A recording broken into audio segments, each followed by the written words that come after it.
Hello and welcome to today's story. My name is Philip, and I like to dive deep into scary Asian stories and cover them in my videos. If you have an interesting story you want me to cover, let me know in the comments. I always read all comments. For now, let's get into today's story, where we have a few terrifying stories to share tonight. One of them takes us deep into the quiet countryside of Shizuoka, Japan. A place of misty fields, narrow paths, and ancient graveyards that locals avoid once the sun goes down.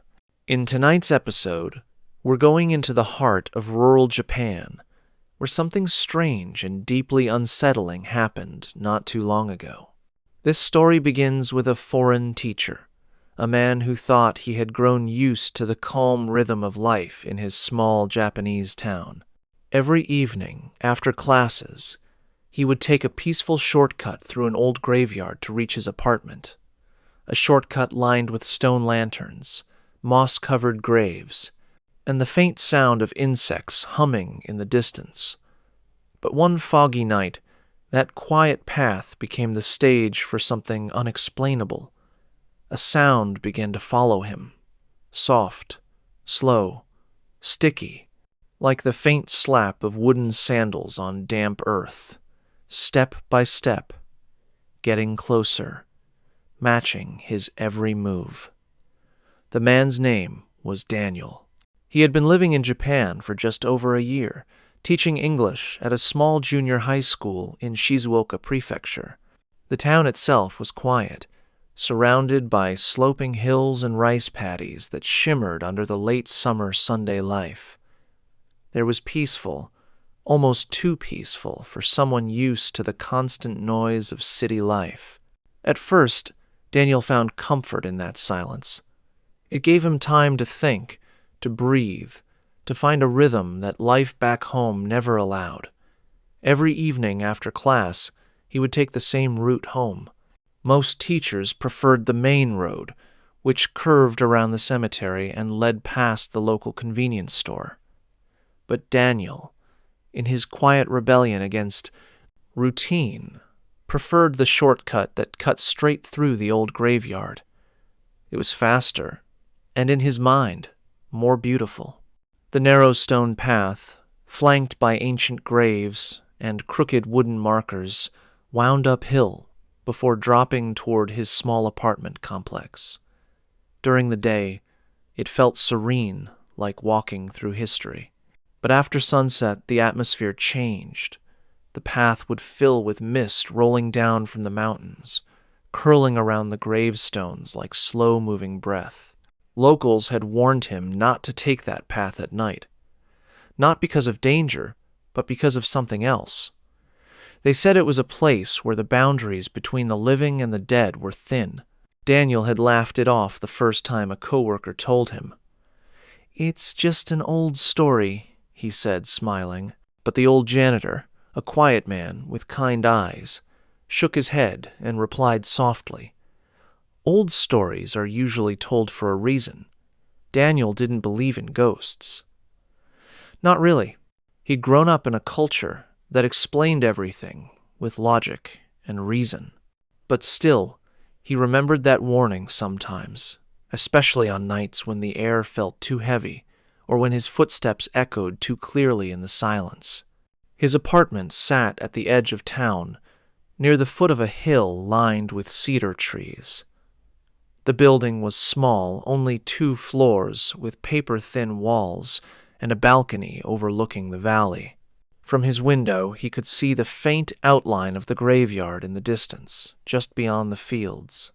It became part of his daily routine, the walk home, the sound of cicadas fading as he entered the mist, the flicker of his flashlight catching glimpses of stone statues with worn faces. That night, the air was unusually thick, the kind of mist that seemed to swallow sound. Even the crickets were quiet. Daniel had stayed late at school, grading papers and preparing lesson plans. By the time he stepped out, the streets were empty. The only light came from the faint orange glow of the vending machines and the moonlight filtering through the fog. He hesitated at the start of the graveyard path. Something about the silence made him uneasy. Still, he reminded himself it was just mist and shadows. He took a deep breath and began walking. The gravel crunched softly beneath his shoes.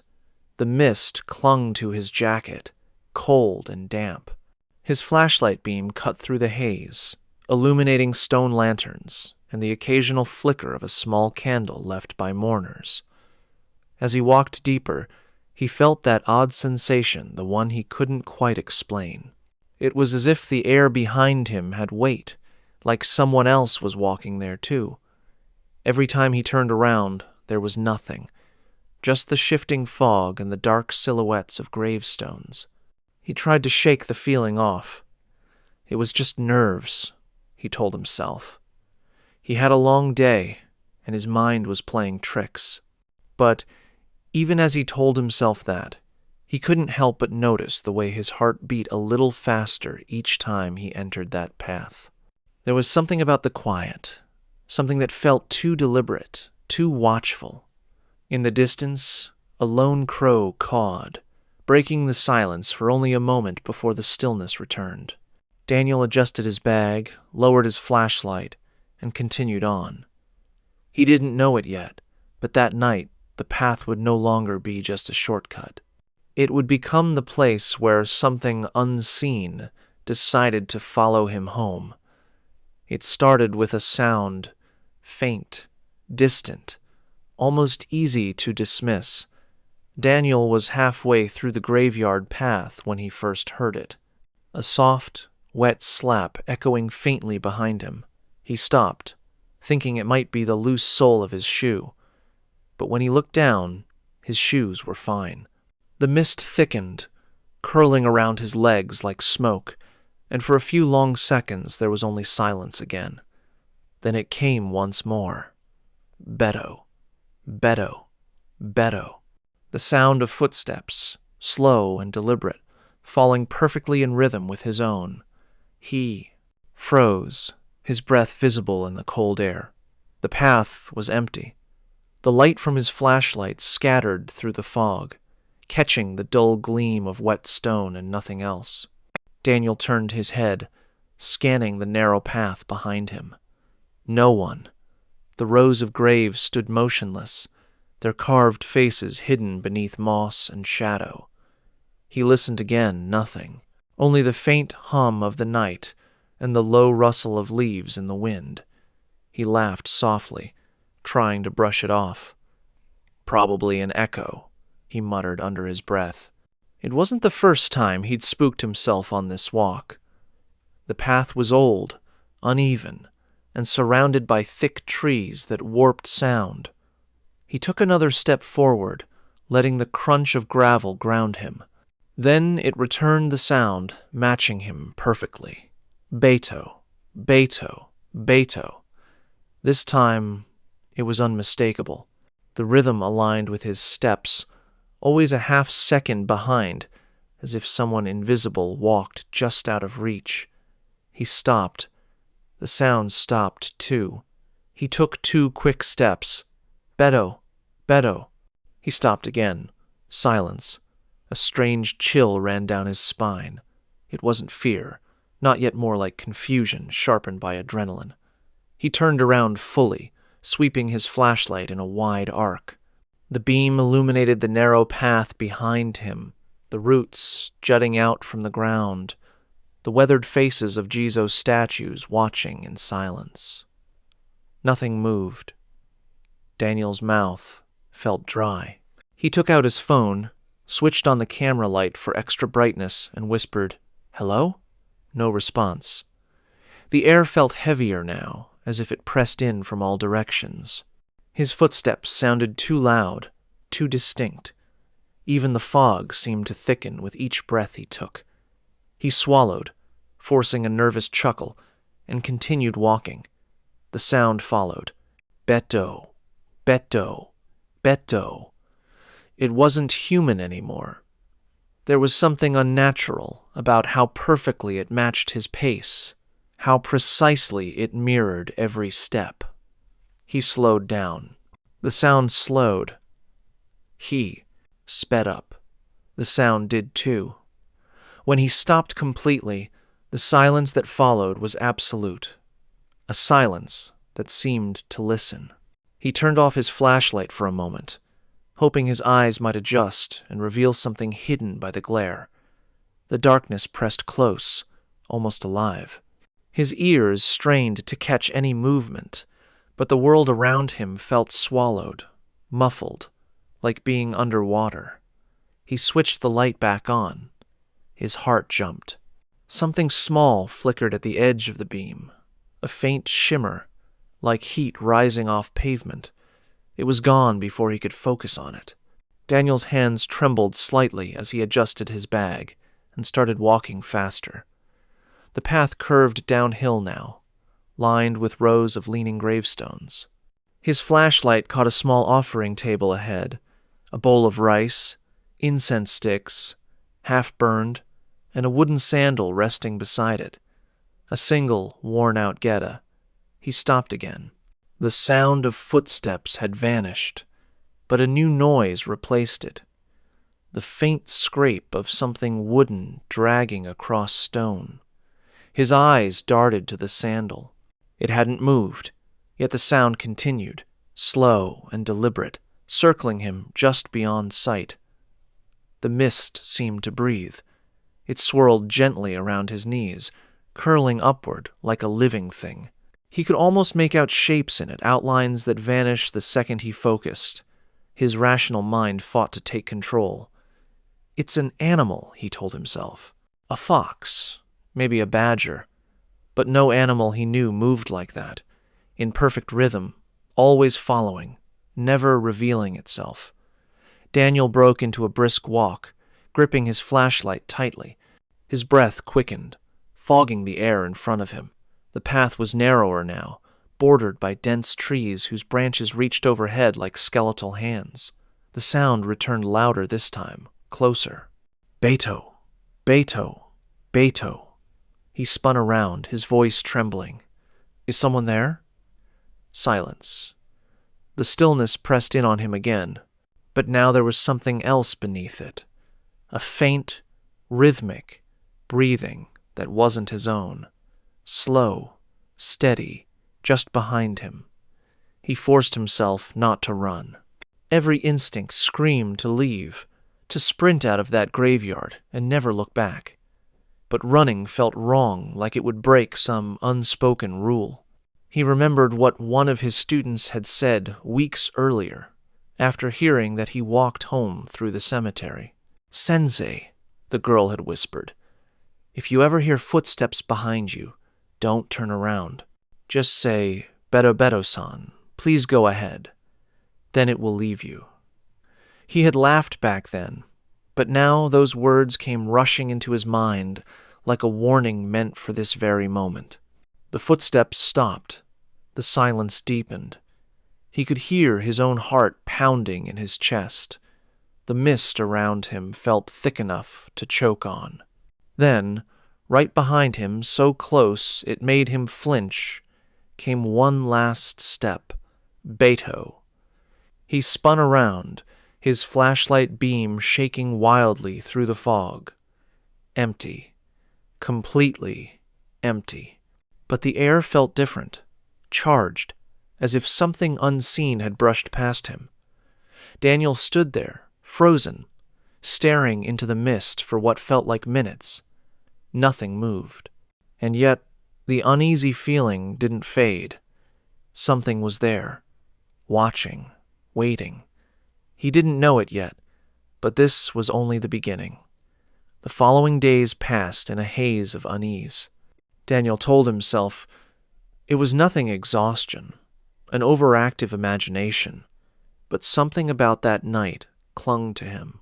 When he replayed the sound in his mind, that soft, sticky rhythm, it made the hairs on his arms rise. Beto, Beto, Beto. The memory followed him into his classroom, into his sleep, into the quiet moments when everything else stopped. At school, he caught himself glancing at the windows more often, distracted by fleeting reflections. One morning, while preparing his lesson, he noticed a faint, dusty footprint near his desk, the outline of a sandal. He frowned, assuming it was from a student, and wiped it away. But when he returned after lunch, it was there again, the same size, the same shallow imprint, as though it had never left. That evening, the principal stopped him in the hallway. "Daniel-san," she said with a polite smile, "you look tired. Maybe you shouldn't walk home so late." Her tone was casual, but her eyes carried something unspoken. "It's dangerous," she added softly, "especially that old path through the cemetery." Daniel managed an awkward laugh. "You've heard the stories too, huh?" Her smile faded slightly. "Everyone in this town has. Some stories are not for outsiders to test." Then she walked away without another word. That night, Daniel avoided the graveyard and took the longer road home. It added nearly 20 minutes to his walk, but the relief was worth it. He reached his apartment, turned on every light, and tried to focus on his dinner and a movie. For the first time in days, he felt normal again, until the knock came. It was soft, deliberate, 3 gentle taps on his door. Tock, tock, tock. Daniel froze. He wasn't expecting anyone. Slowly, he approached the door and looked through the peephole. Nothing. Just the dark hallway and the faint flicker of the emergency light. He opened the door a crack, calling out, "Hello?" Silence. Then, from somewhere below, near the stairwell, came the sound of footsteps moving away. "Beto, Beto, Beto." He slammed the door shut and locked it. His heart thudded in his chest as he backed away, eyes darting to the window. Outside, the fog was rolling in again from the mountains, pale and heavy. For a moment, he thought he saw a shadow move along the street, not a person, just the shape of one. Sleep didn't come easily that night. When he finally drifted off, it was shallow, uneasy sleep. He dreamt of walking down the graveyard path again, but this time the mist had hands, cold, invisible. Fingers brushed against his coat. When he turned, there were footprints behind him, but no body casting them. The next day, something strange happened at school. During recess, one of his students approached him, a quiet boy named Ren, who always sat in the back. "Sensei," Ren said, his small voice serious, "you shouldn't walk home that way anymore." Daniel blinked. "What way?" "The graveyard," the boy said. "My grandfather told me about the spirit there. Beto-Beto-san. He follows people who walk alone at night. You can't see him, but you hear him. When he chooses someone, he follows them home. Forever." Daniel tried to smile, but the boy's expression didn't change. Ren added, "If you hear him again, you have to tell him to go ahead, or he'll never leave." That afternoon, as Daniel packed his things, he noticed something unusual in his bag, a folded piece of paper that wasn't his. He opened it carefully. Inside was a child's drawing, a man walking down a misty path, and behind him a faint gray outline of another figure, nearly invisible. At the bottom, written in uneven handwriting, were the words, "Please go ahead, Beto-Beto-san." Daniel's stomach turned. He looked around the empty classroom, but the kids were already gone. Only the sound of the wind against the windows broke the silence. He decided he was done with shortcuts. No more graveyard paths, no late-night walks.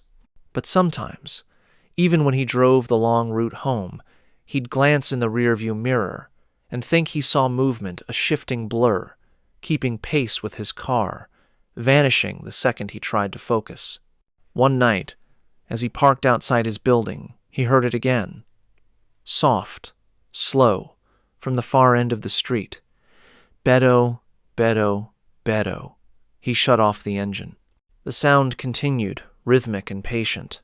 Not closer, not farther, just there waiting.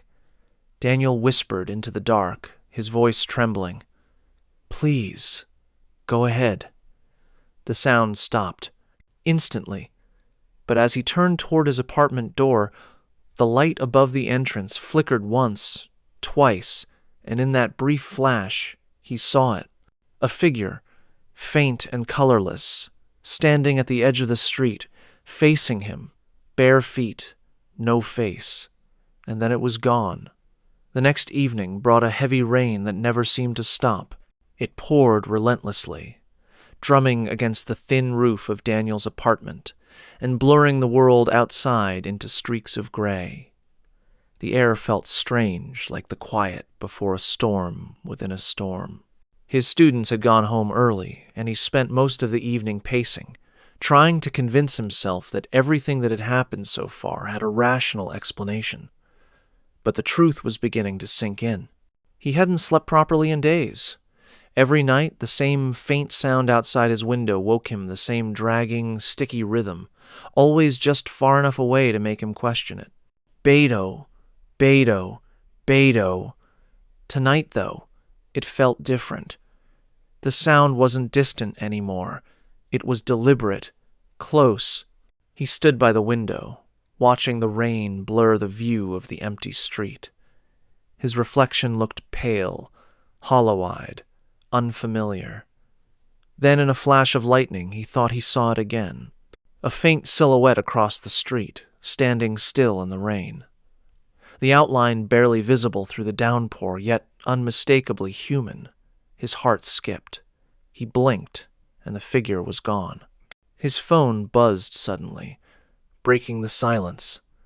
It was a message from one of his colleagues, Sato, a friendly science teacher who often joined him for drinks. The message was short. "Daniel, San, are you okay? Someone saw you walking near the graveyard again last night." Daniel frowned, typing back quickly. "That's impossible. I was home all night." No reply came. The message remained unread. The unease grew heavier. He grabbed his camera from the desk, the one he used for weekend photography, and flipped through the photos he'd taken that week, hoping for distraction. Landscape shots, empty streets, a few cloudy skies. Then, buried between them, one image caught his eye. It was from 3 nights ago, the night he'd walked home through the graveyard before the sounds began. He hadn't noticed it before, maybe because he hadn't wanted to look too closely. But now, zooming in, his breath caught in his throat. Behind him, half shrouded in mist, was the faint outline of a person. Bare feet, slightly hunched posture. Mid-step, as if frozen in motion. But there was something wrong about it, something off in the proportions, the faint translucency around the figure's edges. It wasn't solid. The room seemed to close in around him. The rain outside grew louder, hammering the glass like impatient fingers. His skin prickled as he slowly turned toward the window again. Nothing. Just the darkness beyond the curtain. But the air inside the apartment felt charged, almost humming with presence. Then a soft tap, not on the door this time, but from behind him. He froze. Another tap. He turned toward the bathroom door, barely ajar. The light inside flickered faintly. His own reflection in the mirror was split by the gap in the doorway. He took one careful step forward, then another. The air smelled faintly of damp earth. The light flickered again. Then, for the briefest second, there was another reflection beside his. A shape just behind his shoulder, faceless, taller, its outline shimmering like heat above asphalt. He stumbled backward, slamming the door shut. His pulse thundered in his ears. He grabbed his phone, trying to call Sato. The line crackled but didn't connect. Outside, the rain had slowed, but the steady sound of footsteps had returned. He pressed his ear to the window. Beto, Beto, Beto, slowly pacing, not rushing, just walking, circling, waiting. He remembered the words his student had said. If you hear him, don't turn around. Tell him to go ahead. But what if it wasn't behind him anymore? What if it had already found its way inside? A sudden noise came from the hallway, the distinct creak of a floorboard under pressure. Daniel's heart jumped. The hallway was empty, narrow, lined with photos, and a small shelf stacked with books. His flashlight trembled in his hand as he stepped forward, each step deliberate. He could feel something just beyond the reach of the light, that prickling awareness of being watched. Then, as he passed the small mirror near the door, he saw movement in the reflection, not his own. A second shadow gliding behind him, barely visible but undeniably there. He turned sharply. The hallway was empty. The sound came again. Beto, Beto, Beto. Closer now. Right beside him, though he could see nothing. He whispered, voice trembling, "Beto, Beto, son, please, go ahead." For a moment, the sound stopped. Silence filled the apartment. The air felt lighter, almost normal again. He exhaled, closing his eyes. Then came a new sound, not footsteps, a faint dragging noise, like something wet being pulled across the floor. He opened his eyes and saw water pooling beneath the door, murky rainwater seeping inward, carrying with it a faint, dark smear that trailed along the floorboards. Daniel backed away slowly. His phone buzzed again on the table, another message from Sato. His hands shook as he picked it up. The message read, "If you hear him again, don't say anything." He listens. His stomach dropped. He looked back, toward the door. The water was spreading wider, and the faint shadow of bare feet pressed into the puddle, 2 at first, then 4, then 6, as if multiple invisible steps were approaching all at once. He whispered, "Please, go ahead." But this time, the words didn't work. The air grew colder. His breath came out in clouds. And from somewhere, just behind him, he heard a soft whisper, a voice so close it brushed his ear. Already did. The lights went out. When Daniel came to, the room was silent, except for the faint hum of the refrigerator. The lights had returned, flickering weakly, casting long shadows across the wet floor. He was lying near the table, his clothes soaked, the air thick with the scent of earth and rain. For a long moment, he couldn't move, couldn't even tell how much time had passed. The digital clock on the counter blinked 3:12 a.m. He sat up slowly, his body trembling, eyes darting toward the puddle near the door. It was still there, spreading thinly across the floor, but the dark streak within it had vanished. His phone, still clutched in his hand, buzzed once before dying completely. No signal, no power. He whispered into the quiet, his voice hoarse, "Beto Beto, san, please, go ahead." But there was no answer this time, no sound at all, not even the faint tapping that had haunted him for nights. He waited. A minute passed, 2. Then came the faint smell of incense. It drifted in from the hallway, sweet but heavy, clinging to the damp air. Daniel rose to his feet and followed it cautiously. The hallway light had burned out, so he used the flashlight on his camera, its narrow beam cutting through the shadows. At the far end of the hall, something small lay on the floor, a folded slip of paper, just like the one his student Ren had given him days earlier. His breath caught. Kneeling, he picked it up. Inside, written in the same uneven handwriting, were 5 words. "You told him too late." Daniel froze. His pulse pounded in his ears. He turned, scanning the dark apartment, half expecting to see that faint silhouette standing behind him again. But there was nothing, only the quiet, the smell of incense, and the sound of rain outside. He backed into the living room, his mind racing. Too late? What did that mean? He had said the words. He had done what the legend told him. But what if it wasn't a warning? What if it was an invitation? The thought sent a chill down his spine. He, sat down on the floor, the cold seeping through his clothes, and opened his laptop, hoping to distract himself or find something, anything, to make sense of what was happening. The Wi-Fi was down, but he had old screenshots, saved from his earlier research into local folklore notes he'd collected for a school cultural project. He searched through the folders, scrolling past old pictures, until one document caught his eye. Local spirits of the Chubu region. He clicked it open. Inside was a short paragraph he had almost forgotten. Beto-San is a harmless yokai who follows travelers along lonely roads, especially near cemeteries or rivers. Though invisible, it can be heard by the sound of wooden sandals. It rarely means harm. To make it pass, one must politely say, Beto-San, please go ahead. However, the text trailed off mid-sentence, as though it had been cut off. He scrolled down, and below the broken line was another note, typed later in a different font. There are versions of this spirit said to attach themselves to those who acknowledge them too late, when they have already crossed the threshold into the home. Once invited inside, they do not leave. They simply continue to walk, unseen, within the walls, until the one they follow takes their final step. Daniel's stomach turned cold. His eyes darted toward the walls, the ceiling, the narrow corridor leading to the bathroom. He realized, with dawning horror, that the sound had never come from outside.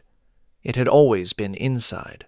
He backed into the center of the room, heart hammering, whispering to himself, No, it's just a story. But the words felt hollow now. Everything, the footprints, the messages, the reflection, all of it, pointed to one truth. The spirit hadn't been content to follow him home. It had entered with him that night, the moment he had turned around, the moment he had spoken. He stood perfectly still, straining to listen. For several seconds, there was nothing. Then, faintly, from somewhere deep within the apartment, came a sound he'd grown to dread, not the familiar Beto. This time, but something slower, softer, almost like breathing. He turned toward the sound, flashlight trembling. It was coming from the direction of the bathroom again. He approached slowly. The smell of incense grew stronger with every step. When he reached the door, he pushed it open with a trembling hand. The light inside flickered weakly, the mirror fogged with condensation, and there, faint but unmistakable, were wet footprints leading into the small, narrow space between the sink and the wall. They stopped abruptly, as if someone stood there, pressed against the corner, waiting. Daniel whispered shakily, Please, just leave me alone. The light flickered once, twice, and then steadied. For the first time in hours, the apartment fell completely silent. Even the rain outside seemed to fade. The air felt lighter, easier to breathe. He stood there, waiting, until finally, reluctantly, he began to believe it was over. He spent the rest of the night sitting by the window, watching the dawn bleed slowly into the valley. The fog lifted, the sky turned pale blue, and life in the small town began to stir again. For a brief moment, Daniel felt relief, fragile but real. The next morning, at school, he told Sato everything. The older man listened without interruption, his expression grave. When Daniel finished, Sato nodded slowly and said, You did the right thing, at least, at first. Daniel frowned. At first? Sato looked at him, his eyes dark and tired. You can tell Beto-San to go ahead on the road. But once he follows you home, those words no longer send him away. They only let him know you can hear him. Daniel stared, his breath catching in his throat. So, what happens then? Sato's voice lowered to a whisper. Then he walks where you walk, sleeps where you sleep. And when he finally stops, so will you." Daniel said nothing. In the stillness of that classroom, somewhere far away, he thought he heard it again, that faint, sticky rhythm, echoing softly beneath the floorboards. That night, Daniel packed his bags. He didn't tell anyone where he was going, not his students, not the principal, not even Sato. He just needed to leave. The apartment felt too small, too still. Every sound, every creak in the floorboards made his skin crawl. He couldn't tell if it was real anymore or just the echo of his fear. The rain had stopped, and a pale moonlight spread across the empty streets. He dragged his suitcase down the steps, refusing to look back. When he reached the road, he hesitated for just a moment, staring at the faint outline of the graveyard on the hill, the place where everything began. The fog was rolling in again, low and slow, like breath. He started walking. The suitcase wheels rattled softly against the pavement. The night was quiet, too quiet. But for the first time in weeks, he didn't hear it. No footsteps, no rhythm, no whisper of sandals behind him. Just the soft hum of wind through the fields. After a while, he stopped beneath a street lamp to rest. The light flickered weakly, buzzing faintly above his head. He took a deep breath, feeling the tension finally start to fade. Maybe it was really over. Maybe he had outrun it. Then, a single step. Soft, sticky, close. Beto. He froze. The suitcase handle slipped from his grip, the wheels squeaking as it tipped over. The sound came again, slow and deliberate, matching his racing heartbeat. Beto, Beto, Beto. He didn't turn around. Couldn't. His throat tightened as he whispered the words one last time. Beto, Beto, son, please, go ahead. The footsteps stopped. The wind shifted. The streetlight went out. In the darkness, a voice spoke quiet, calm, impossibly close. I already did. The fog thickened, swallowing the road, the graves, the lamp, everything. And when the morning sun rose over Shizuoka, the road was empty again. Only a single pair of wet footprints led halfway toward the station before fading completely, as if the man who made them had vanished mid-step. The story of Beto Beto-san isn't the only one that left its mark on rural Japan. Across the country, countless towns and villages carry their own secrets, stories whispered at night, warnings passed down through generations. Some speak of spirits that follow travelers, others of places that simply refuse to be forgotten. Our next story takes us to the quiet outskirts of Toyama Prefecture, where an old shrine once stood at the edge of a rice field. What began as simple neglect soon turned into something far darker, a haunting that would grip an entire community for nearly a decade. And even now, locals say the air around that shrine still feels wrong, as though whatever slept there was never truly laid to rest. The story begins in a quiet, fog-covered town in Toyama Prefecture, a place tucked between the mountains and the sea, where the air always seemed to carry a faint chill even in midsummer. The locals lived simple lives, bound to the rhythms of the land rice fields, fishing, and rituals that hadn't changed for generations.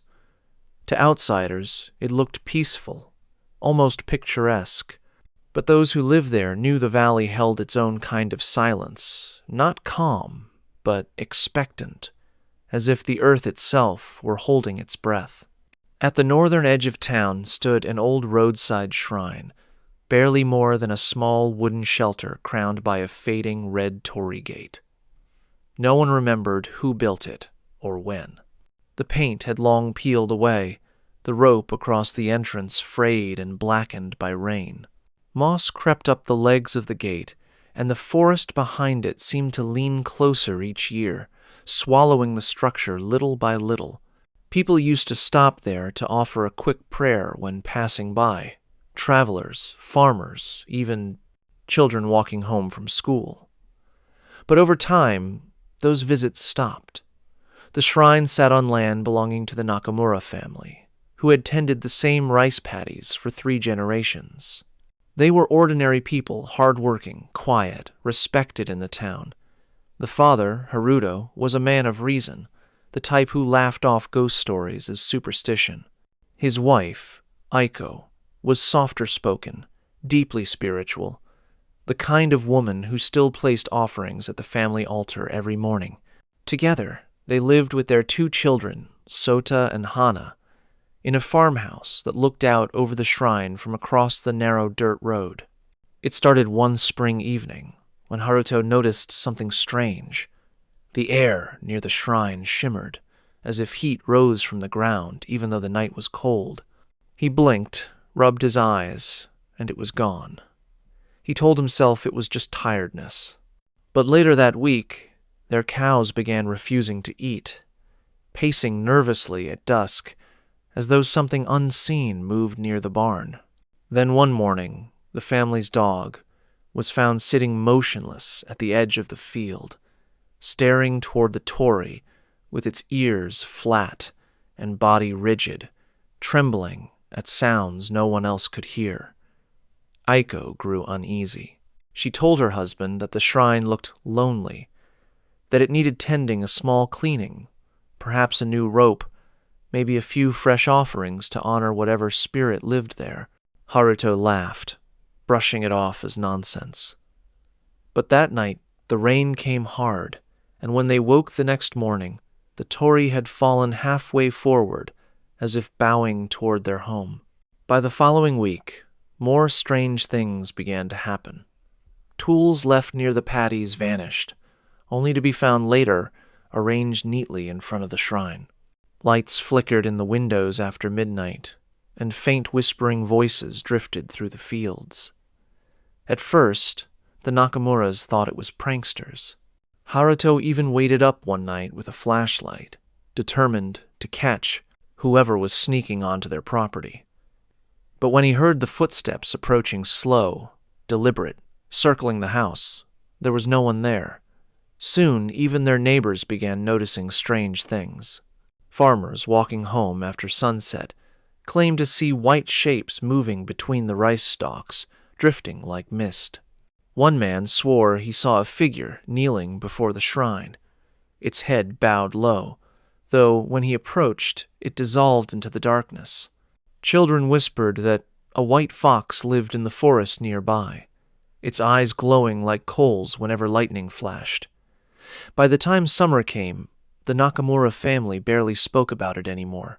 They went through the motions, planting, tending, harvesting, pretending everything was fine. But every night, the air grew heavier, the whispers closer, the feeling of being watched impossible to ignore. And then, one night, as the moon rose pale over the flooded fields, Hana, the youngest, pointed toward the torii and asked quietly, "Why is the man kneeling there?" There was no man, at least not one anyone else could see. The night Hana spoke those words, the entire Nakamura household fell silent. Haruto turned from the table, his face tightening. The only light in the room came from a single oil lamp, its glow soft and golden, flickering across the tatami floor. "What man?" he asked, trying to keep his voice calm. Hana didn't answer right away. She stood by the window, small hands gripping the frame, her gaze fixed on the darkness beyond the fields. "The one kneeling under the gate," she whispered. "He's been there for a long time." Haruto walked over, followed by Aiko. The night outside was quiet, the air heavy and thick with humidity. The torii stood faintly visible at the far edge of their property, a pale outline swallowed by mist. Nothing moved. No man, no shadow, not even the wind. The cicadas had gone silent too, leaving behind an unnatural stillness. Aiko pulled Hana gently away. "You must have seen the lantern's reflection," she said softly, her voice trembling just a little. "It's late, darling. Time for bed."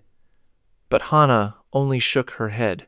"He looks sad," she murmured, before letting her mother guide her to her room. Haruto stayed by the window a few minutes longer, watching the torii through the haze. The moonlight caught on something, a faint glint of metal. He squinted, trying to make it out, but the mist shifted again, and it disappeared. He closed the shutters, muttering to himself, "Kids and their imagination." The next morning, he found the glint Hana had seen. A small bronze coin lay in front of the torii, half buried in the mud-old, worn smooth, the markings barely visible. He pocketed it, thinking it was probably something dropped by travelers long ago. But as he turned to leave, he noticed the faint outline of a footprint near the offering box. Not large the size of a child's, but pressed deep into the earth, as if made recently despite the dry ground. That day, nothing went right on the farm. The irrigation channels clogged with mud. The cows refused to drink from the trough, and by noon, one of the hens had been found dead in the coop, no wounds, just still, as though it had fallen asleep mid-step. Haruto tried to stay composed, but Aiko saw the tightness in his movements, the way he avoided looking toward the shrine. That evening, as the family gathered for dinner, a knock echoed through the house. It was soft but insistent. Tun, tun, tun. Haruto frowned. No one came this late. He slid open the door, expecting to see a neighbor. But there was no one. Only the scent of damp earth and the faint rustle of the rice stalks in the wind. On the porch, however, something had been left behind, a small bundle wrapped in white cloth. He hesitated before picking it up. The cloth was cold to the touch, slightly damp, tied with a faded red string. Inside were a few twigs of evergreen, a handful of rice, and a folded slip of paper marked with a single kanji drawn in dark ink fal, meaning purify. Aiko gasped when she saw it. "Someone's left an ofuda," she whispered. "A warding charm." "Probably some prank," Haruto muttered, though his voice lacked conviction. "Who would—" Before he could finish, the wind outside howled suddenly, slamming the shutters open with a bang. The oil lamp flickered wildly. Hana screamed from the other room. They ran to her and found her sitting upright in bed, trembling, pointing toward the ceiling. "The whispering," she said. "It's in the walls now. For the rest of the night, no one slept. The whispering faint, distant, impossible to locate, came and went in waves, like wind moving through hollow wood. Sometimes it sounded like words, other times like sighs." Haruto searched the house, checking every corner, but the sound never had a source. It just existed, drifting from room to room, as though the house itself were exhaling. By morning, he was pale and exhausted. He went into town to speak with the village elder, an old man named Suzuki who lived near the river. Suzuki listened quietly, his eyes narrowing as Haruto described what had been happening. When Haruto mentioned the shrine, the elder's face darkened. "That shrine," Suzuki said after a long pause, "should never have been left to decay. It's not just old wood, it's a mark, a boundary." Haruto frowned. "A boundary for what?" The elder looked toward the mist-covered hills. "There was once a spirit bound there, not evil, but restless, a protector that turned bitter when forgotten. The shrine was meant to keep it contained, to give it purpose." He leaned closer. "And if someone disturbs it without proper rites, it remembers." Haruto left shaken but determined. He would fix the shrine himself, clean it, rebuild it if necessary, and end this nonsense once and for all. That afternoon, he gathered his tools, ignoring Aiko's pleas to wait for a priest. The sky was already dimming when he reached the torii. The air around it was colder, the mist thicker than it had been that morning. As he began scraping moss from the wood, a sound echoed from the forest, faint but clear. The soft patter of footsteps moving just out of sight. He paused, turning toward the trees. Nothing. only the low hiss of wind through the grass. Then, from behind him, a whisper brushed his ear. Why now? He spun around. No one there. But the tools he had brought, the hammer, the nails, even the cloth, were gone, vanished. And the bronze coin he had pocketed earlier? It lay at his feet again as if returned. Only now it was warm. The days that followed felt stretched and unreal, as if time in the Nakamura household had started moving differently. The air inside the house carried a heavy, metallic stillness, and the family spoke in whispers without realizing why.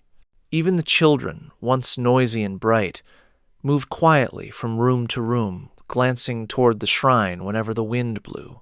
Haruto kept his distance from it for a while, shaken by what he'd heard that night.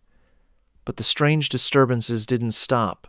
In fact, they grew bolder. One morning, Aiko found their laundry scattered across the yard, soaked in mud, though it hadn't rained. The clothes were tangled around small branches and straw arranged deliberately, almost ritualistically, into the shape of a circle. Another morning, the rice paddies shimmered under the sun, with what looked like dozens of small lights hovering above the water. When she blinked, they vanished. The whispers returned, too. At first, faint murmurs under the floorboards, but soon they grew distinct enough that Aiko could almost make out words, a woman's voice, pleading softly. Bring it back! Bring it back! When she told Haruto, he dismissed it. We're tired, that's all. These stories are getting in our heads. But even as he said it, he avoided looking out the window where the shrine stood, half lost in mist. By the third week, the entire town began to notice. The neighbor's son fell sick with a fever that wouldn't break. A farmer's cow was found dead near the irrigation ditch, eyes open, mouth filled with mud. Someone claimed to have seen a white fox perched on the torii at dawn, staring toward the village. Others spoke of phantom lights weaving through the fields after sunset, bluish orbs drifting soundlessly between the paddies. One evening, Sota came home from school pale and shaken. He told his parents that his classmate's grandfather, an old priest who lived 2 towns over, had mentioned the Nakamura shrine during morning prayers. He said it was built on Kekai ground, the boy explained, his voice trembling. A seal meant to keep something from crossing. That night, Haruto couldn't sleep. The wind rattled the windows, carrying with it the faint smell of incense and something else, wet earth, maybe, or old decay. Around midnight, he rose and stepped outside. The fog had settled thick over the fields again, curling low and white. He walked toward the shrine with a lantern, each step slower than the last. The torii looked different up close. The wood was darker now, almost black, the rope across the gate damp and frayed. He noticed scratches on the offering box, long, uneven marks, like claws dragged across the surface. The bronze coin lay there again, placed neatly at the center, as though someone or something had been making offerings of its own. He reached for it, but before his fingers touched the metal, a voice cut through the fog deep, strained, and unfamiliar. Don't. Haruto turned sharply. An old man stood at the edge of the field, leaning on a wooden staff. His robes were soaked, his expression grim. You shouldn't be here, the man said, approaching slowly. The seal's been broken. Haruto frowned. Seal? What are you talking about? The old man stopped just short of the torii. The spirit bound here was once a guardian, a kitsune servant. But when the village forgot it, the offering line weakened. When the rope rotted, the spirit's purpose rotted too. Now it wanders, neither divine nor lost. And when you touched what belonged to it, his eyes shifted toward the coin in Haruto's hand. You gave it your scent. A chill ran through Haruto. You're saying it's following me? The monk nodded. It follows your home. It follows your children. Aiko's voice broke the tension behind them. "Who are you?" she asked, clutching a shawl tightly around her shoulders. The old man bowed faintly. "A traveler. A monk, once. I've seen this before. If you wish to live here in peace again, you must rebuild the shrine completely, every beam, every nail, and restore its rights. Until then, do not approach it at night. Do not burn incense. And no one must speak the spirit's name aloud." With that, he turned and walked into the mist, vanishing as quietly as he'd appeared. For a moment, neither Haruto nor Aiko spoke. The wind carried the faint sound of chimes from somewhere unseen. Haruto's lantern flickered weakly, its flame bending sideways as though pushed by invisible breath. That night, back inside, Aiko lay awake beside him. "Do you think he was real?" she whispered. "I don't know," Haruto said softly. "But tomorrow, I'm rebuilding that shrine." He didn't see it, but as he spoke, a shadow passed briefly across the window, the faint outline of a fox, its eyes two dim points of light, watching the house from the edge of the field before slipping soundlessly back into the trees. The next morning, the air was unnaturally still. No birds, no wind, not even the sound of insects. The mist hadn't lifted since dawn, clinging to the fields like a living thing. Haruto woke, before sunrise, driven by a stubborn resolve that had replaced his fear. If the monk's warning was true, then rebuilding the shrine might be the only way to end whatever had latched onto his family. He gathered his tools in silence. The wood he'd cut days earlier lay stacked behind the shed, still damp from the endless humidity. Aiko tried to stop him, her voice trembling. "Haruto, please," the monk said to wait to bring others. "There's no time," he said. "This is our land, our burden." Sota and Hana watched from the porch as he walked toward the torii, a hammer slung over his shoulder, the mist swallowing his outline piece by piece. The closer he got, the colder the air became. The shrine's red paint, once faded, now looked darker, almost wet, as if someone had freshly brushed it with something thick and glistening.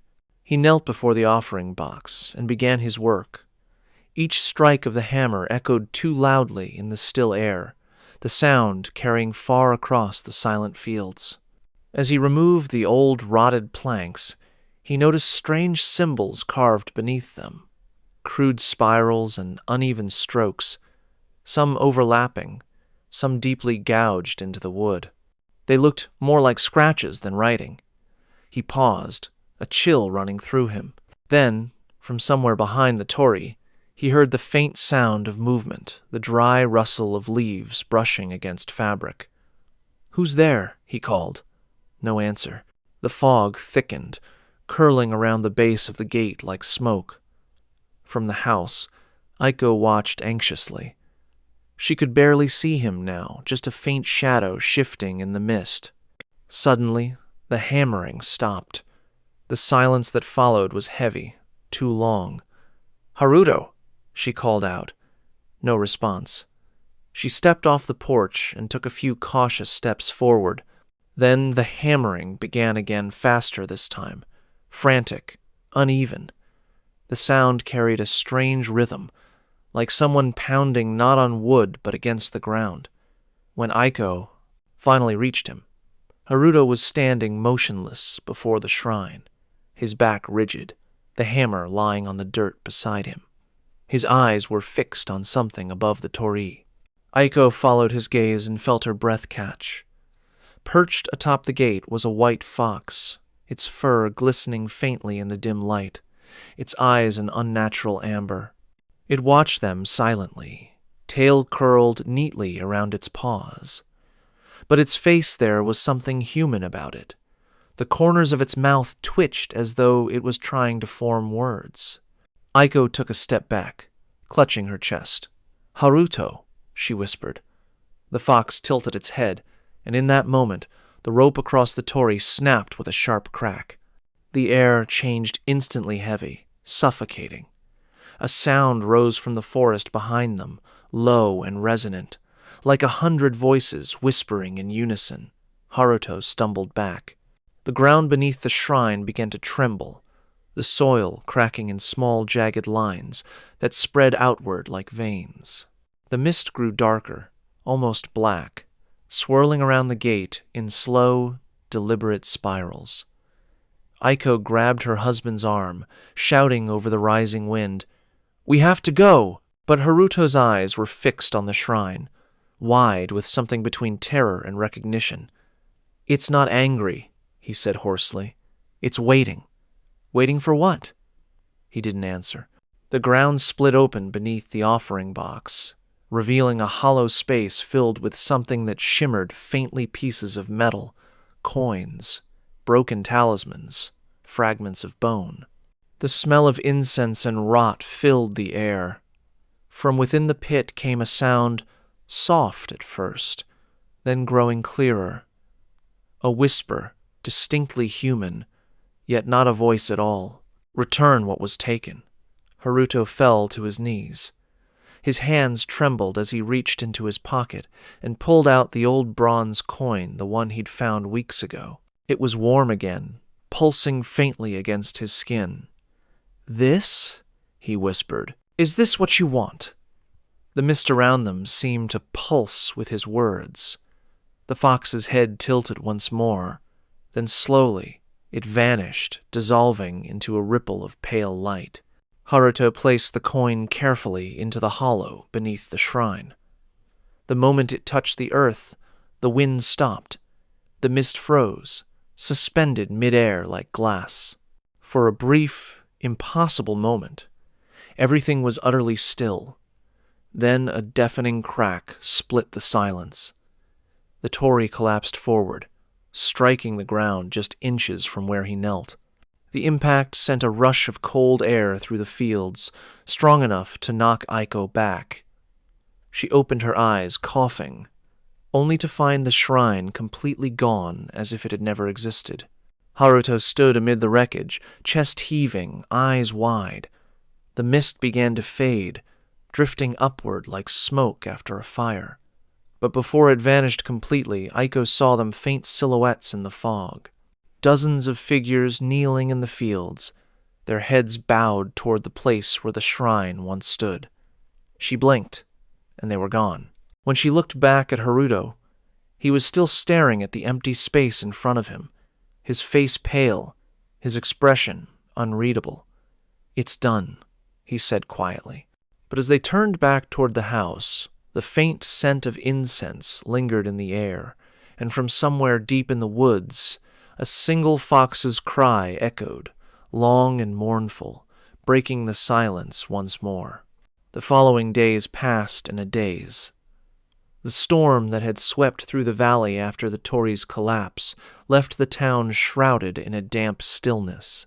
The Nakamura fields were flooded, and the earth felt soft beneath their feet, as if still breathing. The shrine was gone. Nothing remained but a dark patch of soil where it had stood for generations. Haruto barely spoke. He spent his mornings standing near the edge of the field, staring at that empty patch of ground, waiting for something he couldn't name. The neighbors avoided the house now. Some crossed to the other side of the road when passing by, whispering prayers under their breath.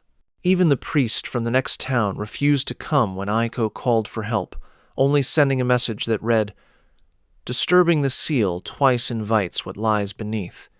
At night, the quiet was unbearable. The wind never blew the same way twice, and the walls seemed to hold whispers that faded when anyone listened too closely. Hana slept with her light on, clutching her small talisman, while Sota refused to look out the windows anymore. 3 nights after the torii fell, Haruto heard it again, the soft, rhythmic scrape of claws across the porch. He rose, heart pounding, and peered outside. The fog had returned, thick and pale.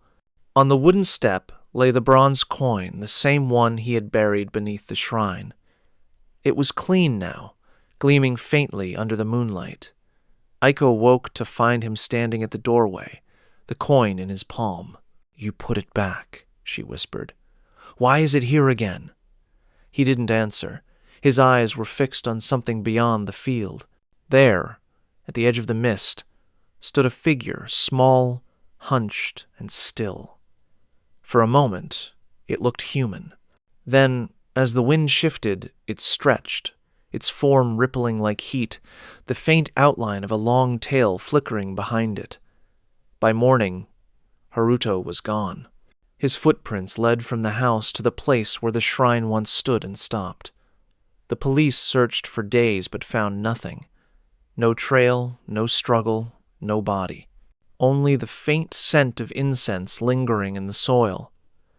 Eiko was left to care for the children alone. The house grew colder with each passing night, the shadows longer. Sometimes she'd wake to the sound of someone sweeping a soft, repetitive brush across the wooden floors. Other times she'd smell smoke, faint and sweet, as if incense were burning somewhere unseen. On the 7th day, a letter arrived. It was written in careful, looping handwriting, addressed to the Nakamura family but unsigned. Inside was a single line: "The Guardian has taken what it was owed." Aiko's hands trembled as she read it. That night, she went to see the old village elder, Suzuki, who had once warned Haruto not to disturb the shrine. The old man listened quietly, nodding as she spoke. When she finished, he said softly, "It was never just a shrine. It was a vessel, a boundary to hold the spirit that once protected this land. It fed on devotion, but when the offering stopped, it starved. The family who lived nearest to it became its new altar." Aiko felt her throat tighten. "So, it chose us?" He shook his head. "Not chosen, inherited. The Nakamura line tended that land for generations. You carried its mark long before you ever knew it." She sat in silence, the weight of his words sinking in. "And Haruto?" Suzuki's gaze dropped to the ground. "The spirit doesn't destroy what it claims. It binds. He may still be there between our world and theirs, keeping it sated, for now." Aiko left without another word.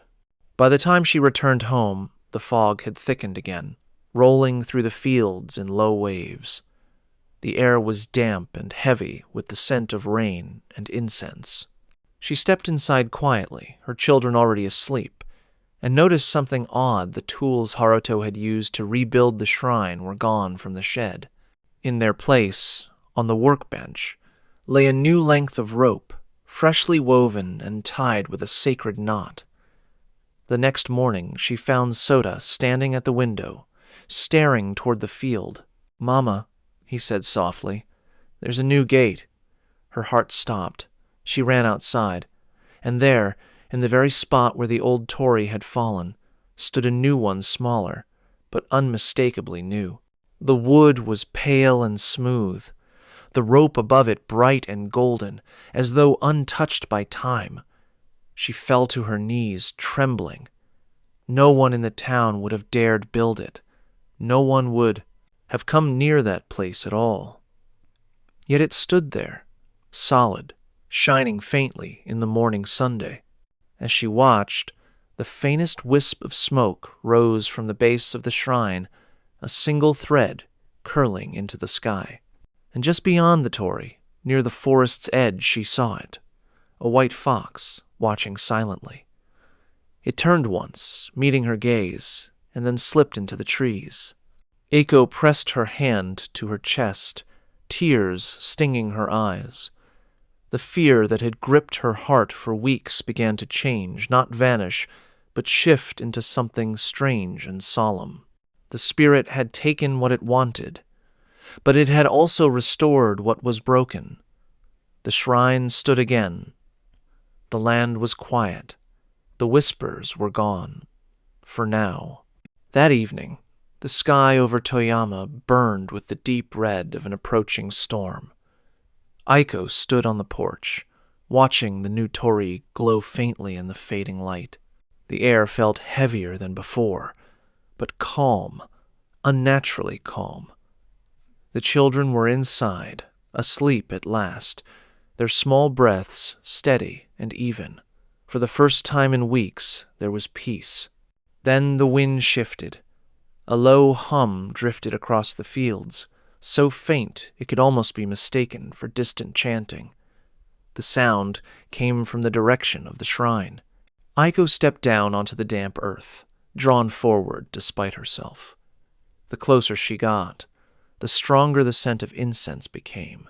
She stopped a few meters from the gate, heart pounding, and saw something move behind it, a shadow, human-shaped, kneeling where the offering box once stood. Her breath caught. Haruto? The figure didn't move. The mist around it swirled, parting just enough for her to glimpse the faint outline of a face, eyes closed, head bowed in prayer. The wind rose suddenly, carrying with it a single whisper that brushed against her ear like a sigh. Keep it fed. Aiko stumbled backward, clutching her chest. When she looked again, the figure was gone. The shrine stood silent, the air still, as though nothing had happened. But at her feet lay a small bundle wrapped in white cloth, tied neatly with red string. Inside was a handful of rice, evergreen twigs, and a coin, the same bronze coin Haruto had once held. That night, she placed the offering before the shrine and lit a single stick of incense. The smoke curled upward, thin and blue, vanishing into the mist. For a moment, she thought she heard footsteps behind her, soft, deliberate, circling the house once before, fading into the dark. By morning, the torii shone bright again, and the town awoke to another quiet, ordinary day.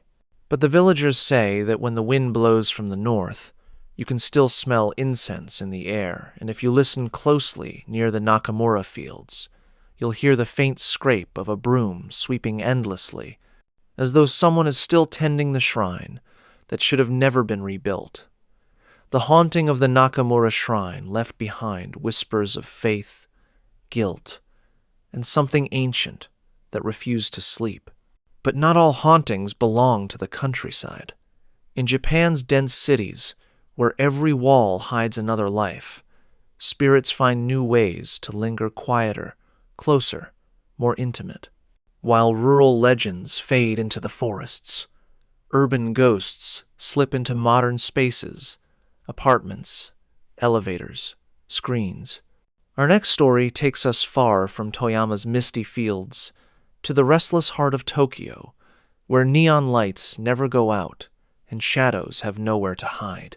Here, in a cramped one-room apartment in Shinjuku, a sleepless student discovered that sometimes the thing watching you doesn't stand in the corner it waits behind your reflection, or inside the device you hold closest to your face. 2 stories done, and 2 to go. I hope you like the stories so far. When I make these long videos, there are nights where I stay up really late working on them. Tomorrow, I will be uploading another video. If you don't want to miss it, please subscribe. It's free, and it would help my channel get some recognition for daily posting. Thank you. Tokyo never truly sleeps. Even in the dead of night, the hum of the city lingers, the faint echo of trains passing in the distance, the buzz of vending machines, the low murmur of air conditioners working through the heat. For most, that sound is comforting, but for one university student named Aya, it had started to feel like the city was whispering directly to her. Aya was 21, a third-year sociology student at a university near Shinjuku Station. Her life was quiet, predictable. She spent most nights studying or scrolling through her phone until she fell asleep, her tiny apartment filled with the soft blue glow of her charging screen. The place wasn't much a one-room unit with thin walls, a kitchenette barely big enough for a rice cooker, and a window that overlooked a narrow alley lined with flickering streetlights.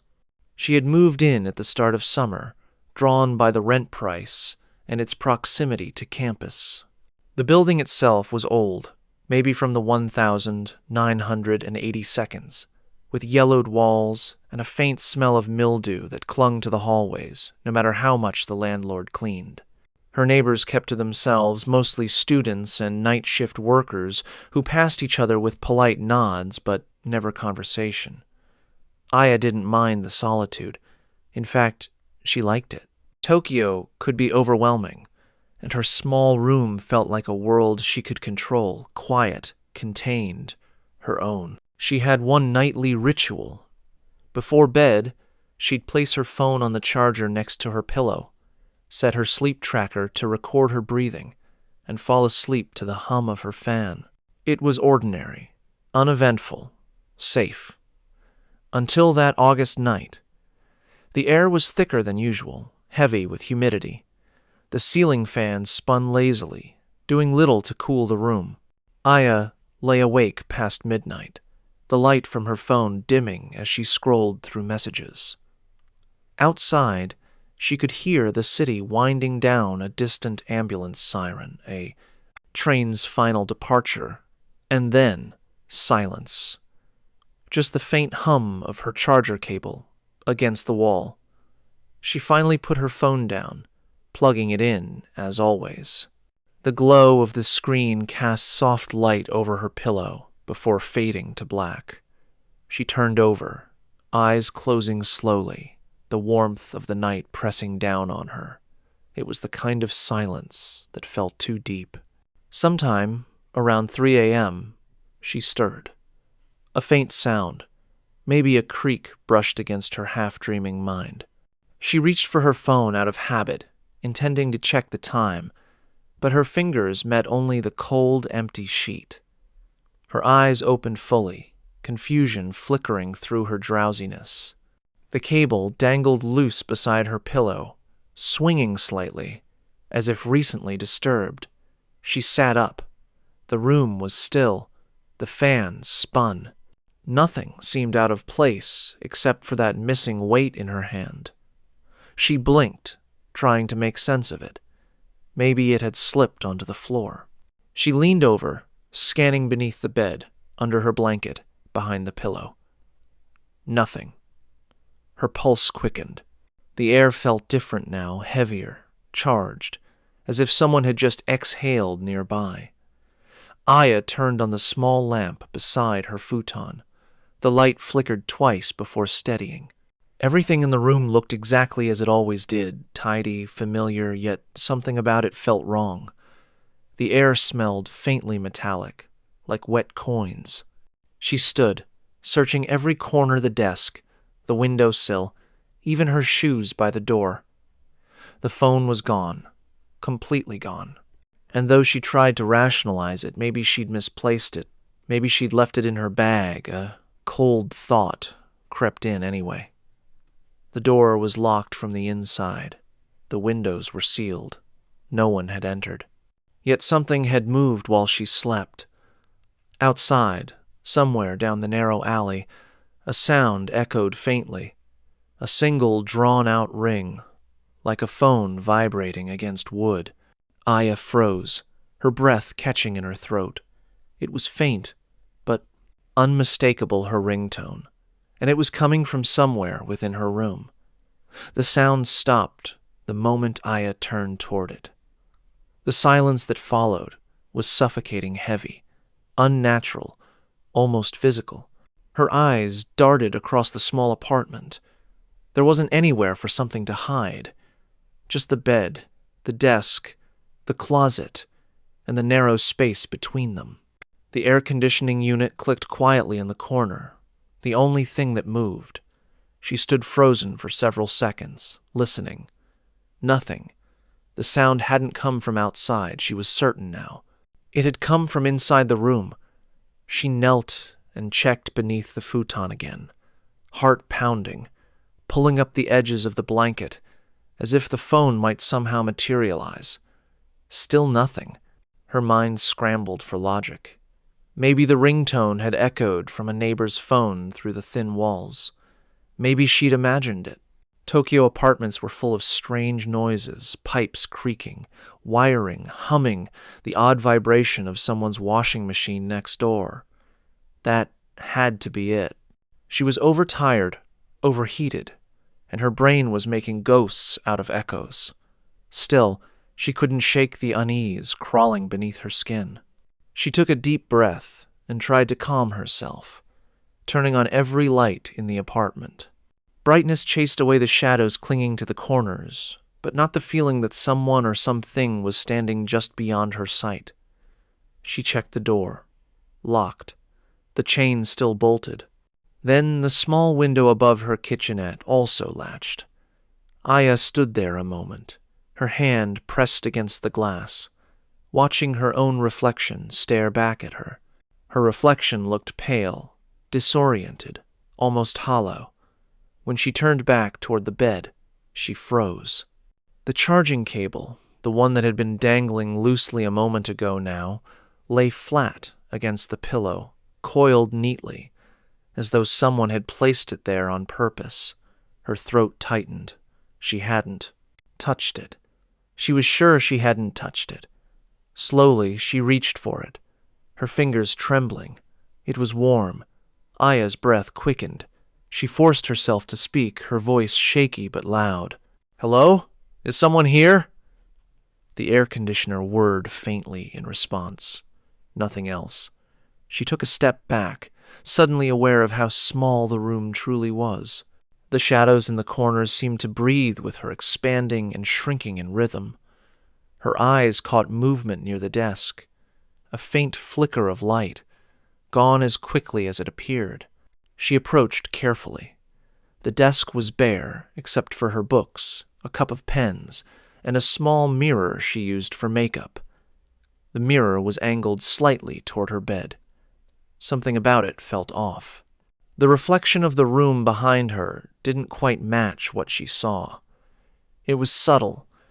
The edge of the curtain seemed to move in the mirror's surface, even though the air was still. She blinked hard. The reflection steadied. Aya backed away. Her hands were shaking so badly now that she nearly dropped the cable. She sat on the futon, trying to steady her breathing. "It's nothing," she whispered. I'm just tired." But even as she said it, something in her peripheral vision shifted, just a flicker of motion near the window. She turned sharply. The curtain moved. Not from a breeze, there wasn't one, but from the inside, as though brushed by a hand. The lamp on her nightstand flickered once, twice, then went out completely. Aya's breath caught. Her pulse roared in her ears. She was plunged into darkness, except for the faint blue glow from the digital clock across the room. 3:07 a.m. The exact time she'd woken. She grabbed the lamp and shook it, desperate for light. Nothing. Then, faintly, from somewhere near her desk, came the sound again, buzz, buzz. A phone vibrating. Soft, muffled, and close. She moved slowly, guided by the faint noise. Her bare feet brushed against the tatami mat. Each step felt like walking through thick air. The sound grew louder, sharper, but not steady. It buzzed once, then stopped. Then again, when she reached the desk, the vibrations ceased. She crouched, pulling open drawers, moving papers aside. Empty. Her phone wasn't there. She checked under the bed again, the closet, her bag. Still nothing. Then she noticed something strange. The sleep tracking app on her tablet, which sat charging on the desk, had stopped recording. She hadn't turned it off. The screen showed the timeline frozen at 3:05 a.m., 2 minutes before she had woken. Beneath the graph was a small waveform icon, the symbol for recorded noise detected. Aya tapped it. For a few seconds, all she heard was white noise, her own breathing in the dark. Then a faint sound emerged. At first, it was almost like wind. Then, slowly, It formed into something unmistakably human. A whisper. "Don't look." The voice was soft, almost tender, feminine, close enough that it made the hair on the back of her neck rise.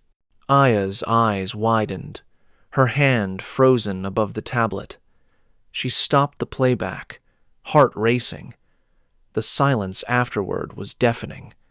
And then, behind her, something small dropped onto the floor. A thud, light, but deliberate like a phone slipping from a hand. She turned slowly. Her phone lay there, face down, in the exact spot where she always placed it before bed. She stared at it for what felt like minutes before she dared to move. Her hand trembled as she reached for it. The screen lit up immediately, blindingly bright. The lock screen displayed 3:07 a.m., the same time she'd woken, the same moment the whisper had been recorded. Aya's pulse pounded in her ears. She didn't touch the phone again. She just sat there until the first light of dawn crept through the window, casting long, pale lines across the room and the phone, now silent, as though it had never moved at all. The next morning, Aya could barely keep her eyes open in class. Every sound, the scrape of chairs, the buzz of the fluorescent lights made her flinch. She told herself she'd overreacted. Maybe she had been sleepwalking or dreaming with her eyes open. Still, she couldn't shake the image of her phone lying neatly beside her pillow, untouched, glowing faintly at that exact time. By afternoon, she gave up pretending everything was normal. She told her friend Mina what had happened over lunch, whispering so no one else could hear. Mina frowned. "You should have told me sooner," she said, setting down her chopsticks. "That building, there's a story about it." Aya's stomach tightened. "What kind of story?" Mina hesitated. "My cousin lived there years ago. She said weird things happened, doors unlocking on their own, things disappearing. The landlord told her it used to be a women's dormitory before the earthquake. One of the girls went missing. They never found her." Aya forced a laugh, trying to mask her unease. "Urban legend." Mina didn't smile. "Maybe, but if you're really scared, stay somewhere else tonight." Aya nodded, but didn't answer. That evening, she returned home just before sunset. The hallway lights flickered as she passed, and the air felt hotter than usual, thick and unmoving. Her neighbors' doors were all closed, their apartments silent. She hesitated before unlocking her own door, half expecting something to feel different. But when she stepped inside, everything looked normal. The same cluttered desk, the same rumpled futon, the same faint hum of her air conditioner. Still, something about the room's silence unsettled her. It felt too deliberate, as if the air itself was holding its breath.